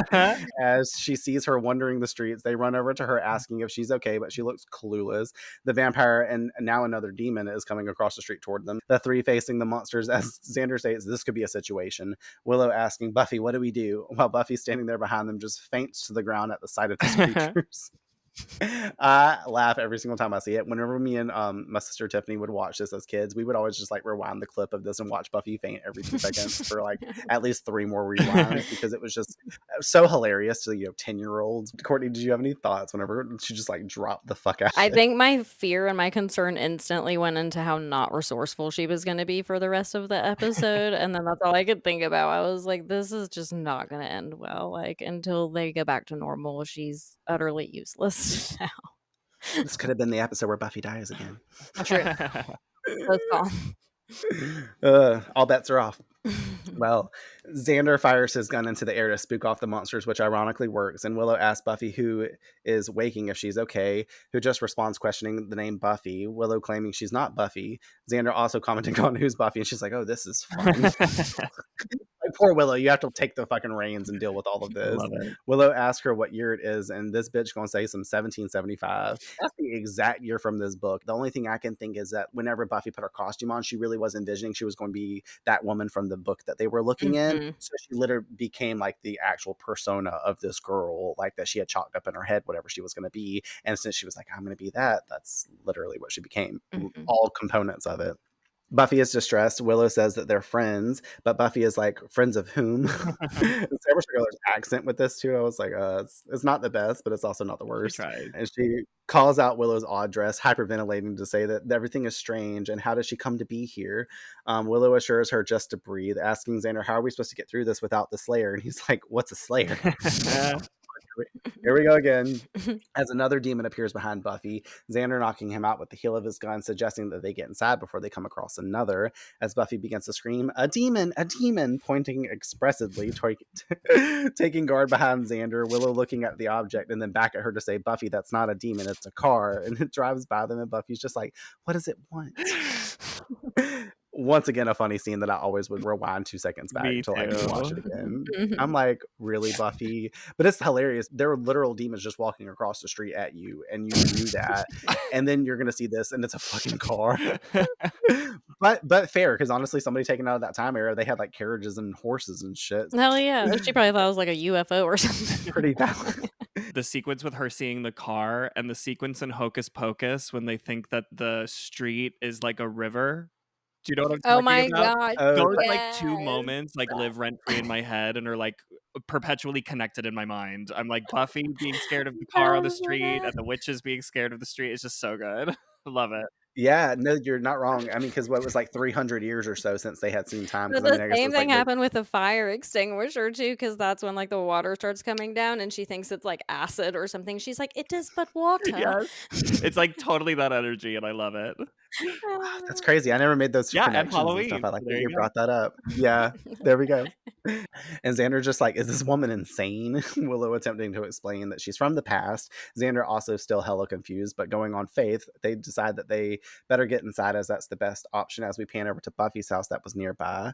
They enter Buffy's house and Willow calls out for Joyce, but notices she's not there. Pounding on the door is heard. Buffy walks around the home finding a picture of herself as the real Buffy, saying, this could be me. And Willow confirming that is you. Buffy is like, hell no, it ain't. I would never wear this low apparel, saying that she doesn't like this place and she doesn't like Willow and she just wants to go home. And I'm like, damn, you kind of a bitch. But fear will do that for you. Ironic because she is standing in her home also. But Willow eye rolls and walks over to Xander, exclaiming, she couldn't have dressed up like Xena. And I love that because we get that obviously joke in reference to Xena the Warrior Princess. For anyone that hasn't ever seen it, was a badass female superheroine show that came out, I want to say, in the early part of the 90s. I watched a little bit of it, but I was never like fully into it. My neighbors used to watch it. The same neighbor that got me turned on to Buffy as well. So appreciative. All things linked up. Xander guarding the door is attacked through its glass by a demon arm, pointing his gun out to shoot at it. Willow being like, what did I say about the gun? And he's like, big noise, scare monster, remember? They hear more screams outside. Xander goes out there to help because we hear it's Cordelia, seeing her being chased by what appears to be the mountain man, Sasquatch looking motherfucker or whatever that is. She bumps into Xander, calling out for him to help her, and he guides her inside Buffy's house. And once inside, asks Willow what's going on. Willow's like, okay, your name is Cordelia, you're not a cat, you're in high school, and we're your friends. Well, sort of. That's nice, Willow. And you went mental when? Willow's surprised she knows them. Cordelia exclaiming what the fuck is happening, saying she was minding her own business when Jojo the dog-faced boy came after her, making note to point out also that her costume got shredded and is now basically not returnable and she will not get her deposit back from the store that she got it in. Xander offers his jacket to her and she's thankful, looking a little too comfy in it as his muscular arms are being exposed. And I like it because he's all smirking and shit too in the background and apparently has a tattoo on his arm now, which means Xander put this fake tattoo on his arm for the possibility of him taking off his jacket. And now this tattoo is a part of him because like we were talking about, if you get turned into your costume, whatever was on you at the time is what has been displayed. Willow tells them to stay there while she goes and finds some help. If something tries to get in to attempt to fight it off, Buffy being like, well, it's not our place to fight. How surely some men will protect us. And Cordelia's all like, what's that riff? I love it because Cordelia, she's like, this is not normal, Buffy. Fill me in on the deets. What's happening? And Willow then informs Cordy that Buffy and Xander have no clue who they are, and just to sit tight while she walks through the wall behind them. And Cordy claims who died and made her the boss. And I love that moment because it's very clever writing and scene execution here. As soon as she makes that comment, Willow's literally the dead person walking through the fucking wall, and I'm like, they know what they're doing. Mm-hmm. Outside in the street, Spike is seen in vamp form as chaos is ensuing, taking in the night, saying that this is just neat. And we flash back over to the house, and Xander is barricading the doors and windows the correct way, because we have a running joke about barricades, because if you remember from Never Kill a Boy on the first date, when they're inside the morgue, they're trying to barricade the door after Buffy says barricade it, and they slide the couch in front of it, but then Willow puts the pillows back on the couch and sets a candy dish on it. That is not barricading the doors. Giles also, when he's running from the vampires, throws a half-ass filing cabinet in front of the door and then goes to throw the coat rack beside it, but then the coat rack just falls right back up, standing up straight, and doesn't even like do anything to the room. I'm like, these people have problems barricading, but now as we've seen like later in season 1, they actually get better at their barricades, so they're still doing it, and we're happy for them finally. He orders Cordelia to lock the upstairs and make sure it's safe. In the process, finding the photo of him, Willow, and Buffy on the floor, believing Willow about the amnesia. And I like the comment from Buffy. She's like, I don't know what that is, but I'm certain I don't have it. I bathe quite often. She doesn't know what the fucking word means. So like, she's funny. never heard amnesia before. Going on this whole tangent on how she is just meant to look pretty, and then maybe some nice men will marry her. Xander being like, bitch, you gonna have to fight. And she's like, I'd sooner die. And Buffy. This is like not Buffy at all. No. Angel enters the room and he's like commenting on to them like how it's total chaos outside, and then both of them in unison are like, who are you? In the library, Giles is seen going over index files when he hears and taking notice like something's off, and then Willow comes through the wall in front of him and spooks him, sending the cards fluttering out everywhere. So great. Like, fucking crazy chaos. He's like hi and is left speechless and really can't find any kind of words. We flash back over to Buffy, and Angel's commenting on his confusion when Cordelia meets up with them in the room to explain about how they don't have their memories, everyone's turning into monsters, and it's a whole big thing. Smiling at him to flirtily ask how he's doing though. Like, she just pauses, like, once again self-centered. She's like, but how are you? What have you been up to since I saw you on cappuccino night? What's going on? Cordelia, this is not the time to just be exchanging pleasantries. At that moment, the lights go out and Buffy clings to her, and she's like shoving her off of her. Like, fuck, man, Cordelia's so mean. Banging on the house starts to ensue again, and Xander takes Cordy to split up with him, telling Angel and Buffy to get the back door. And Buffy is not having it and wants the man with the musket. She's like, do you have a musket? And it once again made me think of Friends, because that episode with Phoebe goes with Chandler to like get the ring for Monica to propose, and he's like, stay here and guard the ring while I go get money or whatever it was. And she's like trying on the jewelry on. She's like, can you hand me the musket again? She wants to hold the big gun while she's got all the jewelry on in the mirror. Take the tiara back and let me hold the musket again. We're big Friends people, so we like are always tying everything to Friends. In the kitchen, the door is cracked and a vampire has entered and attacks Buffy from behind while Angel closes it. But he struggles and gets the vampire to the floor and asks Buffy to get a mistake, and she runs over and grabs at least a knife off the counter. I'm like, well, she's doing something, but she doesn't know what the fuck a steak is. I'm surprised she didn't go to the refrigerator, but bitch doesn't know what a refrigerator I literally was expecting that. I was like, I know she's about to run to the fridge and grab some steak. She's like, there are no cows present. But he turns to her struggling, and his face is vamp face, and it scares the fuck out of her. And he's like, hurry up, and obviously gives her the ultimate spook. And then this bitch just goes running out the back door into the night, and he's like, Buffy, no. We're all like, Buffy, no, because Lord have mercy, this stupid ass bitch is running off and about to get killed up. She can't defend herself, and she's just running out. I mean, you can't blame her. What else is she gonna do? She's a frail, I want to use the word impotent woman. She just can't do anything. Also, for about like 15 years of my life, this sequence, I still how does the vampire get inside? Do the rules not apply if you are your costume?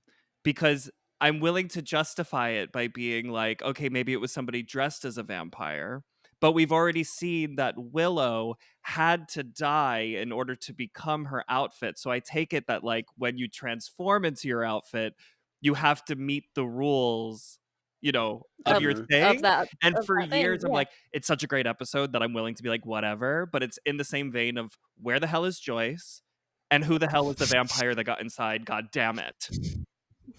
These like, are our hang-ups. Honestly. you obviously don't get to see it, but it's assumed that Angel slayed this vampire. And based on the cliche-looking vampire outfit, you know that this is a person turned into a vampire. And Angel, I don't know. I mean, I guess since Cordelia told him, maybe Angel like got him out the house and fended him off. But I would assume Angel slayed him, and this guy's now dead. Like anybody else that's not going to bat an eyelash at somebody Oh dead in yeah, Sunnydale. that's They'll just also be like, something I didn't whatever. think about. Yeah, he gets dusted. That was where Yes. I was going to go in the conversation. How did this vampire get in the house? Because can't vampires not get into the house without being invited? But I guess because he's not really a vampire. He got Costume, yes, but dusted like a vampire. that's So like everything else applies except for the hat getting in the house thing. They missed something, honestly and I'm mysteries of the willing to chalk universe. it up as that. Yeah, I'm willing to write off. Like, I've heard people argue about the beginning where it's like, would a vampire's image show up on a camera, right? Because it's a mirror. Okay, that like bullshit. This is the mystery of the This century. is actually a mistake. Honestly. But I'm willing to ignore it, This is because what it's so good. this is what we They're call like, a plot they hole. realized it too late, and they were like, listen, we have to make this the episode of all episodes thus far, so that way it takes people a long time to first question it and catch it, and secondly, by the time they do, it won't matter because they have fallen in love with the episode, so they're just like, fuck it, we don't care. Pretty much. And all that they would have had to do is just have that sequence happen like right outside of the door. You know what I mean? And you really want Joyce to be there, so it just would have brought it all together You for could you. have just Like, you would have let just come Joyce be the inside. one to say, come on in. She loves to let vampires in anyway. Exactly. Darla. She loves to offer Oh. them food and snacks. Oh my gosh. AKA herself. Exactly. Oh my gosh. That's so funny. Well, moving along from that atrocity of problems, back at the library, Willow and Giles are in research mode, and she is useless. I like her comment. She's like, I don't know what to do, and also I can't turn the page. At least they thought that far Yeah, ahead. so good. For real. Giles reviewing her statements, and might I add, does this in the most Giles way, asking her, All right, let's review. So everybody became whatever they were masquerading as. like, that's the most Giles quote ever. He can't just be like, everybody turned into their costume. He's like, everyone became what they were masquerading as. Wild. Willow confirms, stating again that Xander was a soldier and Buffy was an 18th century girl. Him looking at Willow up and down, asking, And your costume? I'm a ghost. Yes. The ghost of what exactly? this shit is so funny. And she starts covering herself up again. I'm getting all awkward. She forgot for a second that she was in this outfit. And then she tries to throw Cordelia under the bus. And she's like, Well, this is nothing. You should see what Cordelia was wearing. A unitard with cat things like ears and stuff. Good heavens. She became an actual feline? giving Willow the first dot to her clues, playing connect the dots. She ponders the perception really quick and she's like, no, Cordelia didn't change at all, arriving at the fact that she got her outfit from Party Town, as she had mentioned, and Giles is asking that everyone else acquired their costumes from where, Willow informing a new place called Ethan's. Anybody that watches the episodes that come after or just honestly knows in 5 minutes whenever Ethan is exposed in the shop, Giles' expression right here as soon as he hears Ethan's name is very telling. Mm-hmm. Like it's not like this is a coincidence that this is Ethan's name. Whenever she says that everybody's turning into their costumes and this is some weird energy that's out, he knows. Oh yeah. We clip over to some alleyway as Buffy runs down it, still frightened. Back on Buffy's street, Angel, Xander, and Cordy are seen walking down it looking for her, and all three are just out loud talking about how they can't find her. Cordelia is telling him that she'll be okay, and Angel stating Buffy would be okay. Whoever she is now, she's helpless. And obviously Spike has taken notice to like all the craziness that's going on. He's probably put two and two in his head together already. And he's behind some trees and he hears this and he's like turning into his little gaggle of monsters that he's collected, which is nothing but fucking kids that are turned into their costume for the most part. And he's like, did you hear that, my demon friends? Somewhere out there is the tenderest meat that you've ever tasted, and all we have to do is find her first. And then we all collectively go, oh, fuck. Buffy moves down that alleyway, and she's panting in fear, and then she, like, bumps into fucking Larry, who's been turned into a real pirate because of his costume. And they did really good on his makeup and stuff, because he looked like grimy motherfucker from, like, Pirates of the Caribbean and shit. Oh, yeah. It took me a long time to even realize that it was Larry. I was Really? like, yeah, like there were like these moments where I was like, what? I think it was like my second or third time. I was like, oh, he's the one that like really changes the way he looks completely, Courtney, back in Inca Mummy Girl, she didn't realize that it was Ampata that was in the trunk. She thought it was the bodyguard the whole episode until I like clued her in. I was like, no, he's I was like, the getting the. bodyguard's in there. Don't open it. And Brandon was quick to be like, actually, that's Empata. I was like, oh, that makes it The way real more sense. Ampata, not the Ampasta. Anyway, she runs into Larry, the fucking pirate, and he's like, oh, hell, like, I'm gonna about to basically rape and pillage this fucking beautiful ass woman that I ran into. And I'm like, ugh, he's like, pretty. And I'm like, Yeah. his teeth are fucking disgusting looking too. They put some damn dentures in his mouth to make him look like it was actually like literal. Like, it was pretty grody. But she runs off and he chases after her. Whoever this bitch is now, because it's not Buffy, I was like, she cannot catch a break tonight because she's just running into instance after instance where she is just not in the, like, okay, she's not the clear. She's getting fucked over. Which is funny to think about too, because Xander makes a comment later how he knew he was in his body still and stuff. So Buffy's inside her body and she's like, bitch, fight. Like, what are you doing? I know, that would be the worst. Just like suppressed in there somewhere. We flash over to Ethan's, and Giles is seen walking in with Willow, calling out into the shop if anyone's there. Willow taking notice to the back room. They walk in, seeing a ritual set up. Giles immediately taking notice to Janus, the Roman mythical god. Willow asking for info. He declares that he stands for the division of self, male, female, light, dark, when Ethan steps out to add chunky and creamy, and he's like, oops, I'm sorry, that's peanut butter, you motherfucker. Jokey as fuck. Giles tells Willow to get out of there now, having to tell her twice. Whenever she does leave, he just calmly states, hello, Ethan, who responds back, hello, Ripper. And here is the moment I loved watching this with Courtney, because I was like, thoughts on this moment? I mean, obviously, I felt like that was a huge breadcrumb to something, which is just, I'm dying to find out now what the fuck is going on with Giles. Like, I can't stop thinking about it. You better be glad I have self-restraint. I don't get on Google and I'm like, tell me everything.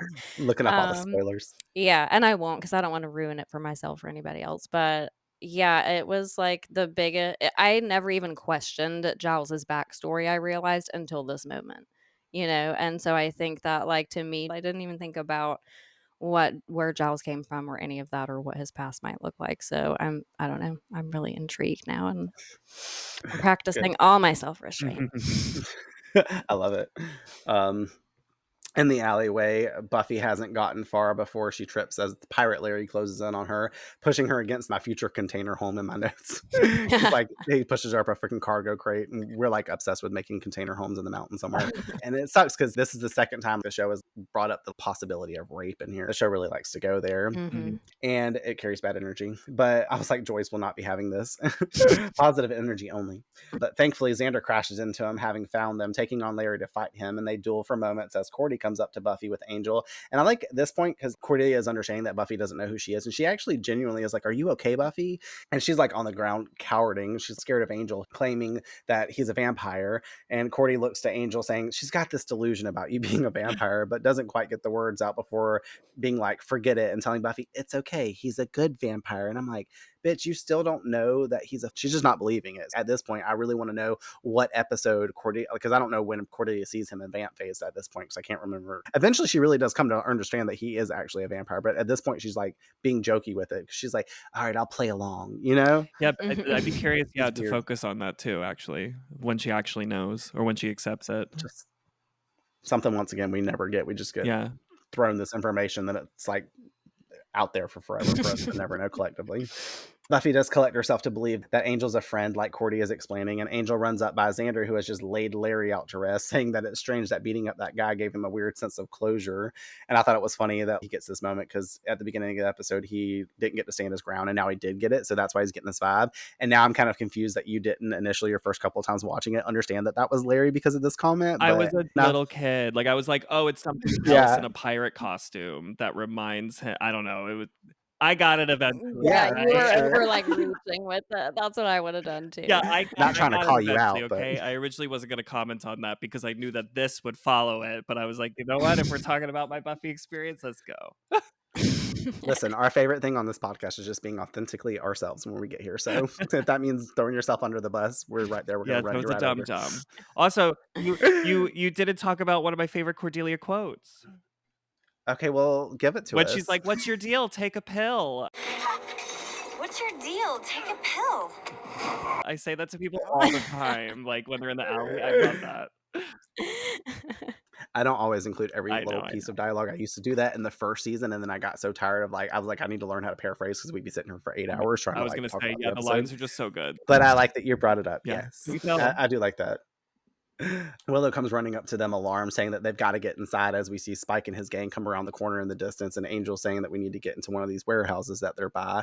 Xander directs the group as Angel swoops up Buffy to carry her off. They about to be fucked up because Spike has 6 of these motherfuckers with him now, because at first he only had 2 or 3 of them. And we flash back over to Ethan's where the 2 men are chatting, and Ethan's shocked that Rupert has no hug and is not pleased to see his old mate talking like us. Giles informs him he is surprised, but he didn't guess that it was him. And I was like, didn't you though, in the library? I don't know. But confirms this Halloween stunt does stink of Ethan Rayne, to which he absolutely agrees proudly. The smug motherfucker. Pleased with his genius creating the very embodiment for the night of be careful what you wish for. Giles calls it sick, brutal, and harming the innocent. Ethan stating, And we all know that you are the champion of innocence and all things pure and good, Rupert. Claiming it's quite a little act that he's got going on. Giles says it's no act, it's who he is. Ethan calls him out to state who you are. The Watcher, sniveling, tweed-clad guardian of the Slayer and her kin. I think not.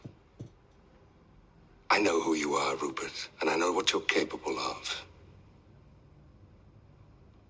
But they don't, do they? They have no idea where you come from. Giles orders him to break the spell and to leave and never return. Ethan retorts, why should he? What's in the bargain for him if he does? And Giles firmly telling him with piercing eyes that he gets to live. And oh my God, I'm shook right now. Courtney was shook. This is where she's like, what the fuck is happening? Because she just kept commenting on it. Ethan remarks how Giles is not scary as Giles grabs him, punching him in the stomach. And you want to take that back now? Because I don't think Ethan has ever gotten beaten up by Giles before. And then when he's collapsed over too, Giles punches him again and knees him in the face. And I was like, we've never seen Giles slay like this. I'm starting to believe that he could have, when he was like, I'm going to fight the master, not you, Buffy. I think he could have took the master on. I know. At this point, after seeing this, I'm like, damn, I was on reserve for Giles being able to handle himself in this way. And I was like, no. But I also didn't comment on it for Reptile Boy, but I noticed whenever Willow screamed at them to come downstairs with the snake and stuff, that Giles elbows Richard in the face when he goes to run up to attack him when he's trying to get in the door. And I was like, oh, Giles do be fighting, because we've never really seen Giles go on full attack mode until these last two episodes. So I think that that's also kind of unraveling a little bit, that Giles has got some energy that we need to actively be working with. The gang have found an open warehouse, aka an urbex spot, as Courtney called it whenever she saw it. Urban exploration. They get inside, but the demons smash on the door outside, barricading the entrance, or attempting to, as Xander tries to hold up guards. Buffy is back on Cordelia, and she's like, oh, Fabo, more clinging. He screams for them to go because he's about to get overpowered, and they start to enter the warehouse because 2 seconds later, they knock the barricade down. You know it's pretty bad whenever Buffy's using Cordy twice as a body shield, and Xander's out here protecting all these bitches. It's definitely opposite day vibes for everybody.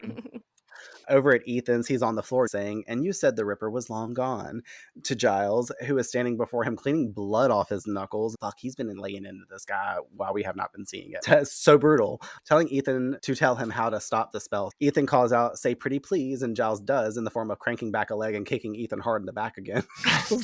And he wells out, and I'm like, Ethan Rayne is definitely a Taurus, because he's being stubborn as fuck.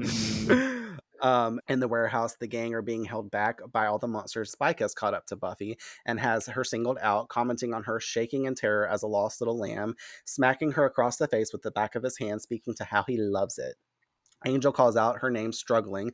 Spike grabs her by the throat, gently lowering her backwards onto the table she's pinned in front of as she whimpers and cries. Giles is seen still over in the shop, kicking Ethan, telling him once more to tell him how to stop this, who I guess has finally had enough and tells him to break the fucking statue. And Giles grabs it, raises it overhead as we see Spike grabbing Buffy's hair to pry her neck to the side, leaning in to bite her. Xander breaks free from the demons and starts to take some of them on. And Willow's like, now that guy you can shoot. And I was like, what if Spike had took a round of bullets to the back? I know it wouldn't hurt him, but it definitely would have probably scared him off real quick. And Xander leans down to grab his gun off the floor as we cut to Giles throwing the statue onto the floor and it's shattering, as we clip back over to Xander raising the gun up, and now it's back to being a toy gun. And he's like, what the? All the monsters are now in the room crying because they've reverted back to kids in costumes. They're all like, I want my mommy. I'm like, that's who you want right now? Spike takes notice, distracting him for a moment from Buffy at this change, standing up, bringing Buffy's wig up with his hand. Looking back to her, she whips up forward off the table to stand in front of him and say, Hi, honey. I'm home. and then punches him. They fight for a moment, and he attempts to beat her back with a bar that he's grabbed, but she grabs it from him and wails on him with it, saying, You know what? It's good to be me. once again overcoming Spike, as we get a quick flash over to Giles, who looks back behind him to see Ethan has disappeared from the room. That motherfucker's out of there. Very, very opportunistic, I will say Ethan is.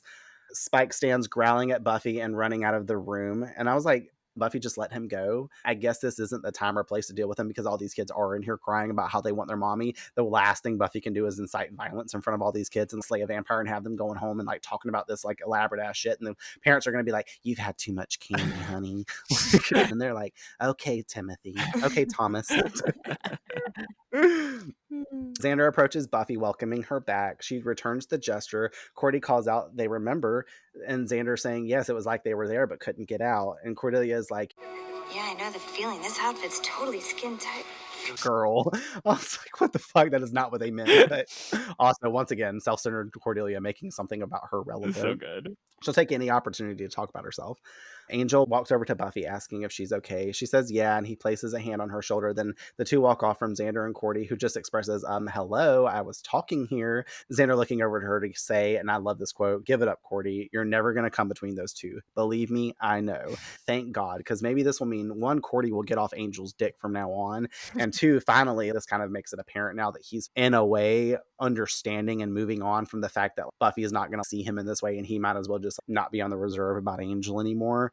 It's like the first moment we've had of Xander having some sort of acknowledgement fully for this. He's been like kind of okay with Angel, but he's always still making like, I don't know, like Jealousy the next remarks. episode, something. Mhm. Yeah, something. And I mean, those still kind of continue, but I feel like they're a little bit different moving forward in a way until we get where we get, you know? Mhm. Cordy says that they better get the kids back to the parents, and he agrees, looking around, noticing Willow isn't there with them anymore. On the porch, Willow is in her ghost costume, waking up and removes the costume, takes some breaths. She's like, oh my God, I can breathe again. And then goes back to put it on, but decides not to, walking off the porch, dropping it into a dumpster and walking away confidently in her outfit. And I'm like, yes, girl, like, Get get it. it. And she walks across the street as Oz is driving up in his van. And this is another fucking moment that we're just Edge. like, it's like edging. Yeah, literally. It's Tyler edging. looks It's like angry hardcore. in his face when we talk about it. Like he's like, I cannot have them edging me this It's long. like, it's so good though.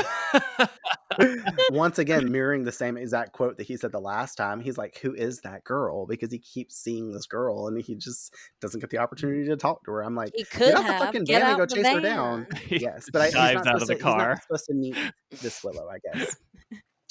That night, Angel is seen in Buffy's bedroom as she enters, having changed into her comfy night clothes, appearing before him in ta-da fashion. She's like, little old 20th century me. And he proclaims he doesn't get it, asking why she thought he'd like her better dressed that way, saying back that she wanted to be a real girl for once, the kind of fancy girl he liked whenever he was her age. And he's like, fuck no, I hated them bitches back then. Especially, and then he targets and says, especially the noble women. And then she's like, oh yeah, me too. Totally.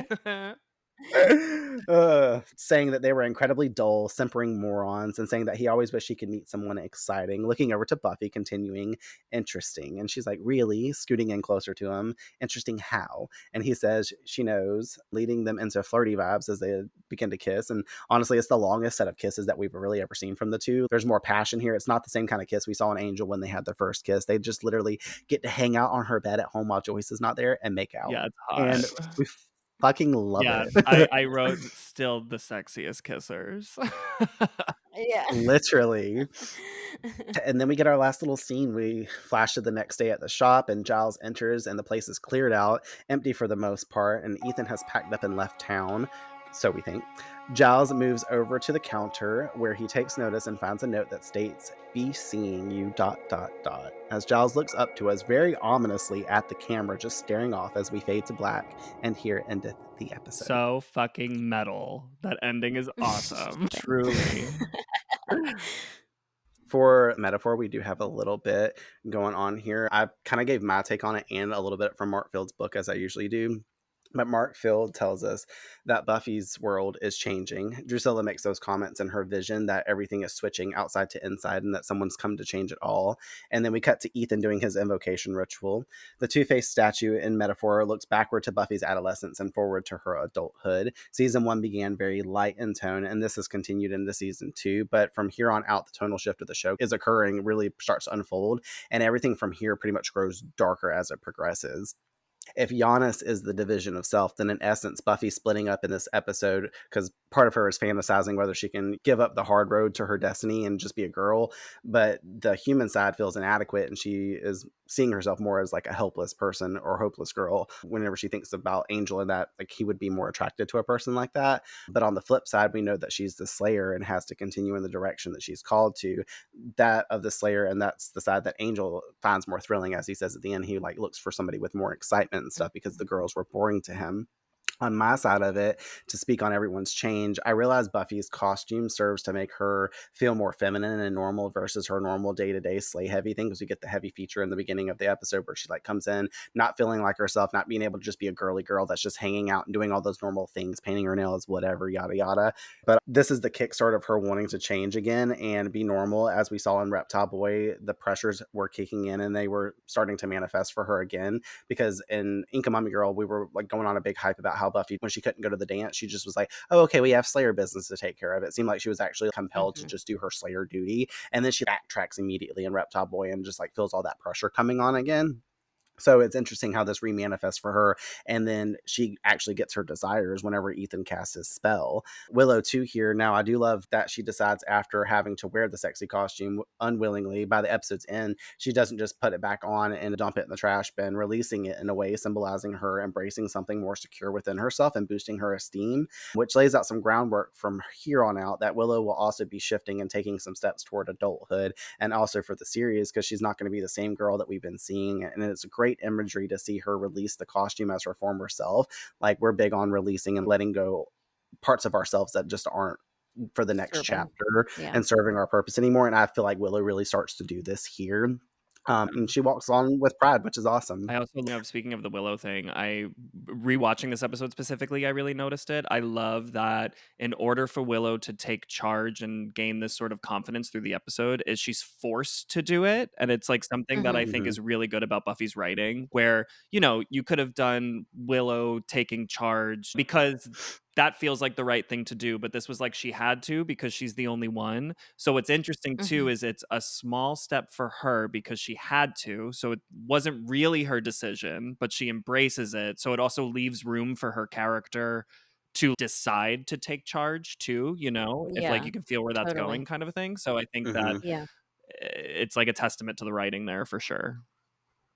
Yeah, I think it's interesting that Cordelia didn't even turn into anything. And metaphorically, this is like a chance to say that Cordelia has no issues to be working on with her self-esteem, her identity. She is just, as we see, she is come as you are, like not come as you aren't, and very unapologetically in that way. So like, we don't have to worry about her. Obviously, we know she got her costume from somewhere else, but Cordelia has nothing to be working on in that way. She has things she should be working on, but not nothing that she could be working on.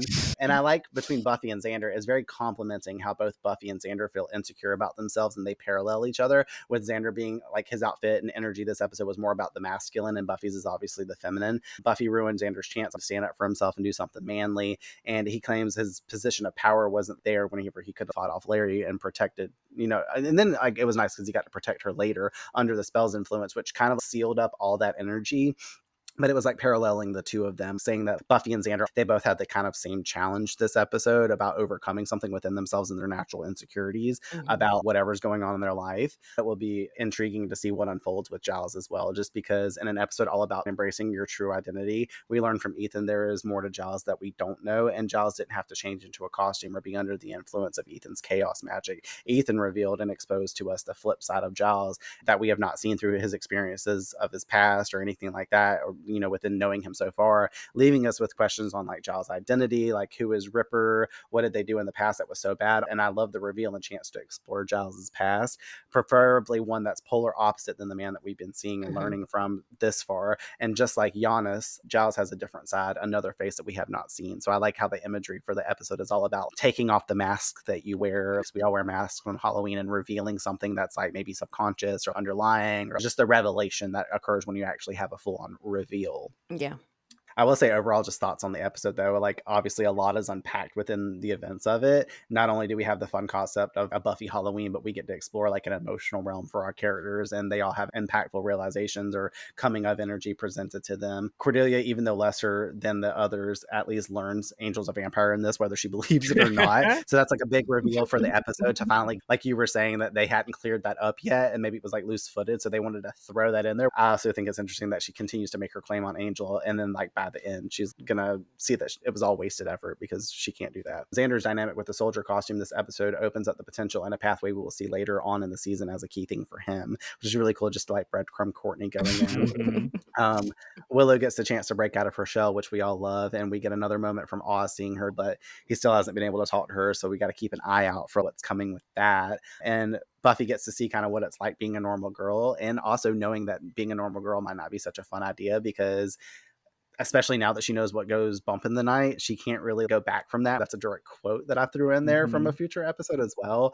But I think after this experience, she's going to come back from it and be like, maybe I can be more secure in who I am now moving forward, and actually just accept this role further than I've already accepting it. Because obviously if I'm defenseless and powerless, I can't actually take a stand anymore. I won't be able to even protect Xander from Larry in the hallways. A lot really happens in this episode, and it's definitely dope to know that this unironically marks the tonal shift and big changes that are to come. But for an episode that claims nothing ever happens on Halloween, us as the viewer understand that is like far from the case at this point. I also love by the end of the episode when Buffy realizes that, the reveal that Angel didn't like the noble women, it's kind of like a nice little mirrored parallel to the end of Never Kill a Boy on the First Date. Because where Buffy has this acceptance about herself that she will like never be a real girl, there's like a somber energy to it. Like she's almost like mourning the fact that she'll never be able to go on a normal date, and that she has to like push this guy away because it's going to be dangerous. And this, I think, is like just a really nice kind of ending to that, where it's like, she's trying to be something and realizing that what's special about Buffy is that she's Buffy. Yeah, that's true. And I think it ties in what we all kind of experience probably around that age for the first time, when we have a crush on someone and we feel like it's our responsibility to show up differently and in a way that might impress them. And that usually all is made up in our mind, generally speaking. And I think I really like that element of it that's kind of so relatable for, I think, most people. If you didn't experience it as a teenager, I think you definitely have by some point as an adult. So I felt like that kind of hit home, especially for a girl, because I was like, I remember all the times that I would try to wear something different or just not be authentic, and how it always like backfired in a way. So it was like a good, really relatable point to have. Yeah. I think it's interesting that you bring up like Never Kill a Boy on the First Date, going through the episode, that it was paralleling moments and like kind of mirroring stuff from that episode. And that episode is all about Buffy trying to seek a normal life. And it's almost confirmed in this one that she can't have a fucking normal life. She's just got to be beaten in stone by this one. And the reasons why, you know what I mean? People could be in danger. She could get a boy killed that she's trying to date and stuff, especially someone that doesn't know of her true nature and such. And this one is pointing that out once again, but with actual consequences for the actions and stuff, or like what could happen if it goes too far. Also, how is this town so oblivious? I want to know off screen what happened with all the people that bought their costumes from Ethan's, like all these little kids. How do they explain this away? You know what I mean? Because all these people just act like they're aloof whenever they go back to the real world. Why aren't these people just being like, we need to move the fuck out of this town? That's my biggest question every episode. I'm like, how do people still live there other than basically the people that are the primary cast of the show? Because we talk about it all the time. The kids playing in graveyards, the vampire activity. There's high school students dying on a weekly basis, if not more sometimes. Buffy's burning buildings down. Like, I don't know. There's a lot of stuff going on. I feel like at this point, I'd be like, you know what? The crime rate's too high. I'm going to leave. Everybody loves to talk, though. That's still one thing that's never changed in the world. Everybody loves to talk about everything behind the scenes in the drama. So I don't know how these people aren't feeding it into each other and actually like curiousing this, unless they're all talking to Snyder and the police department. They're like, it's gangs on PC. I was gonna say I choose silence in this topic. Do you guys have any final thoughts for Halloween? No, just I love Buffy Halloween. It's the best. Always. I have a couple of fun facts. Costume designer Cynthia Bergstrom, she picked Buffy's costume and notes it as her favorite piece from the whole entire series because I think she did the costuming up to like season 6. And then Joss Whedon let her go from the show because of problems, which we'll talk about when we get there because I'm going to expose all of Joss Whedon's bullshit to Courtney as we go along. Love it. The term slayage is finally used and put in the show, and we hear that throughout the rest of the series going forward. So now I guess we can move on to our final slays. Final slays. Yeah. What do you guys have for quotes for the episode? Oh, mine's really easy, and it's just one of my favorite parts altogether, which is where Buffy's like, a demon, and it's the car driving at her. That was just the best. Probably when Xander sees Buffy for the first time in her outfit, and he says, Buffy, Lady of Buffdom, Duchess of Buffonia, I'm in awe. I completely renounce spandex. That's like one of my favorites. Courtney, like I did have 2 written down, and hers was one of mine, but my other one was the comment that whenever they're talking about amnesia, she's like, I don't know what that is, but I'm certain I don't have it. I bathe quite often.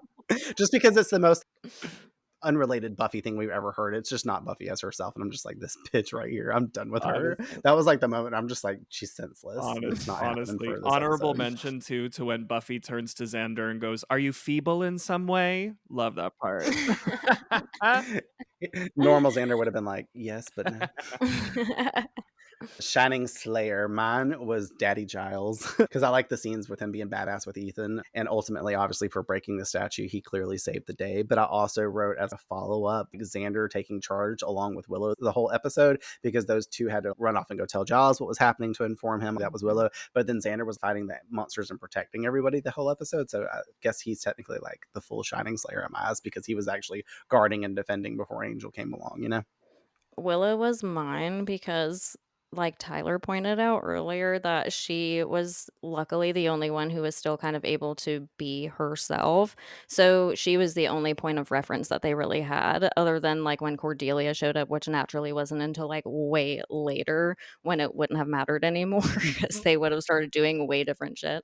But yeah, so for me, it was Willow, and also because of the whole journey she had to go through with herself while still helping everyone and being kind of the most, I guess, resourceful one. You know, she could walk through people, through walls, like she was dead already, so no one could kill her. Like she was kind of untouchable if you think about it. And then she still had all her wits about her. So she was my Shining Slayer this week. Yeah, I was going to say, I'd probably go with Willow. It was a big debate between Willow or Giles, but I ultimately fall on the day would not have been saved if Willow wasn't the way that she was. That's true. What was giving you guys the weekly wigs? Spike gave me the wigs because I realized just how calculated he is, which makes me really, really worried. But it was also just the element of like, I don't think I can figure out if it's part of his calculation to run off like a little bitch every time, because he's ran off in 2 episodes now. So I'm like, is this him setting it up to make him seem like predictable? Like, oh, don't worry about him because he's just going to run off like a bitch every time. Or is that like, I don't know if this is a tactic that he's using or if he's just, I don't know, the whole thing. But in essence, the thing that gave me the most wiggiest feeling was when he was just going to take advantage of Buffy being her noble woman self and using that basically as like easy access to get the job done. Because I'm like, that really doesn't showcase any of what anyone has said about you, that you're this scary, terrible, we should be fearing you type of vampire, and you're going to come in and try to kill Buffy when she's not Buffy, when she can't fight back. She doesn't know what the fuck's going on, like at her most vulnerable time probably ever. Mine's a tie between Larry, specifically as the pirate, just because the rapiness of it, and Snyder, just because he's like going so hard in the beginning of this episode. Like, relax. Oh my God. That's so true. I have to agree with you. I have both the same as you. Larry in the cafeteria, first off, Larry, the whole episode was not the vibe. And then I wrote Snyder once again, just because he's demanding the students participate in something and they don't have to. So we're on the same page, man. Forcing them. For Slayerette predictions, Courtney, you kept bringing up Giles. What do you think's gonna be going on with Giles in any way, shape, or form? I have no idea, and I honestly haven't even bothered trying to guess because in a way I don't want to even, like, remotely come close to figuring out. I just want it all to be revealed to me. This episode has just done fucked me up to hell and back, I think, like, because there's so many different pivotal moments here with each person in the show. I think that it kind of makes it hard, but especially with Giles, because like I said, I didn't see any of that coming, and I didn't have any reason to ever question anything about his past. So, yeah, I'm just puzzled. All right, great. Now, you've already seen episode 7, and normally at the end of every episode, I reveal to her the title of the next one so she can maybe do a Slayerette predictions for like what the episode might be about. But she already knows it's called Lie to Me. For anybody that hasn't seen the show before, it's called Lie to Me. But I did just want to take the time to point out and mention, because even though this one has like the tone shift and kind of sets off the rest of the season, episode 7s are always known tremendously to be the one that actually closes up everything that's happened from the previous season and enter into the next field. So we do get that, and we're kicking off the season officially after this point when we get into the next episode. And there's no turning back after that one, and the season just builds from there. So everybody start to get excited for Courtney to witness everything so that is pumped to for unfold you. in the story arc. Yeah, I wish I could erase my memory and rewatch it for the first time. Absolutely. Mhm. I For wish like you every had Buffy fan. amnesia. Honestly, I don't have that. I bathe quite often. I almost hate him right now because I was going to do it. As soon as she said it, I was like, ooh, a pun I can say. Beat you But then to it's it. like, Y'all are definitely like fated to I'll be let you have friends. it. Well, I hope everyone enjoyed our coverage for episode 6 Halloween. Thank you so much, Tyler, for joining us and making this a fun recording. I loved having your insights and added energy to our dynamic. It was a Yeah, you lot of guys are fun, great. honestly. Thank you for having me. Yeah, it was very enjoyable. And I'd love to invite you back, obviously, for a future episode. So start thinking about an episode you'd Absolutely, like to come anytime. pop in or whatever. We'd love to bring you back. But until then, where can everybody find you? On Instagram, Tyler_the Vampire Slayer. I stream on Twitch, actually. I do a lot of gaming stuff. Sometimes I actually play the Buffy the Vampire Slayer Xbox game. That is Tyler the Vampire Slayer on Twitch and YouTube. And that is where you can find me. Awesome. All right, great. Well, thanks everyone for listening. I'm curious, what do you guys think of Halloween? Do you love the costume changing scenario? Whose costume is your favorite? And also, like us, what would you guys have been turned into if this happened to you? Also, be sure to let us know who you would award Shining Slayer to and what gave you guys the spooky weekly wigs. Write in and let us know. Until then, we will meet you back here in Sunnydale for the next one. I suggest we get inside before we come across another. It's not a demon, it's a car. What does it want? Thanks for tuning in to this episode of Buffy on Revamped. Remember to join us next week for a new episode release as we continue our journey through Sunnydale. We also would like to hear from you, so share your thoughts. Discuss with us your perspectives on this or previous week's episodes by following us on Instagram and sending us a DM at revamped_rewatch podcast. Or by emailing us at revampedrewatchpod@gmail.com. Additionally, we will be choosing one of your messages to shout out in an upcoming episode release. And don't forget, if you're looking for a friend and some unsolicited advice for the times when life feels out of orbit, go follow Life in Retrograde Podcast on Spotify or wherever you get your podcasts. Until next time, the Earth is definitely doomed. This podcast is dedicated to the Buffyverse, to its fans, and my sister, Tiffany Dawn Pearson.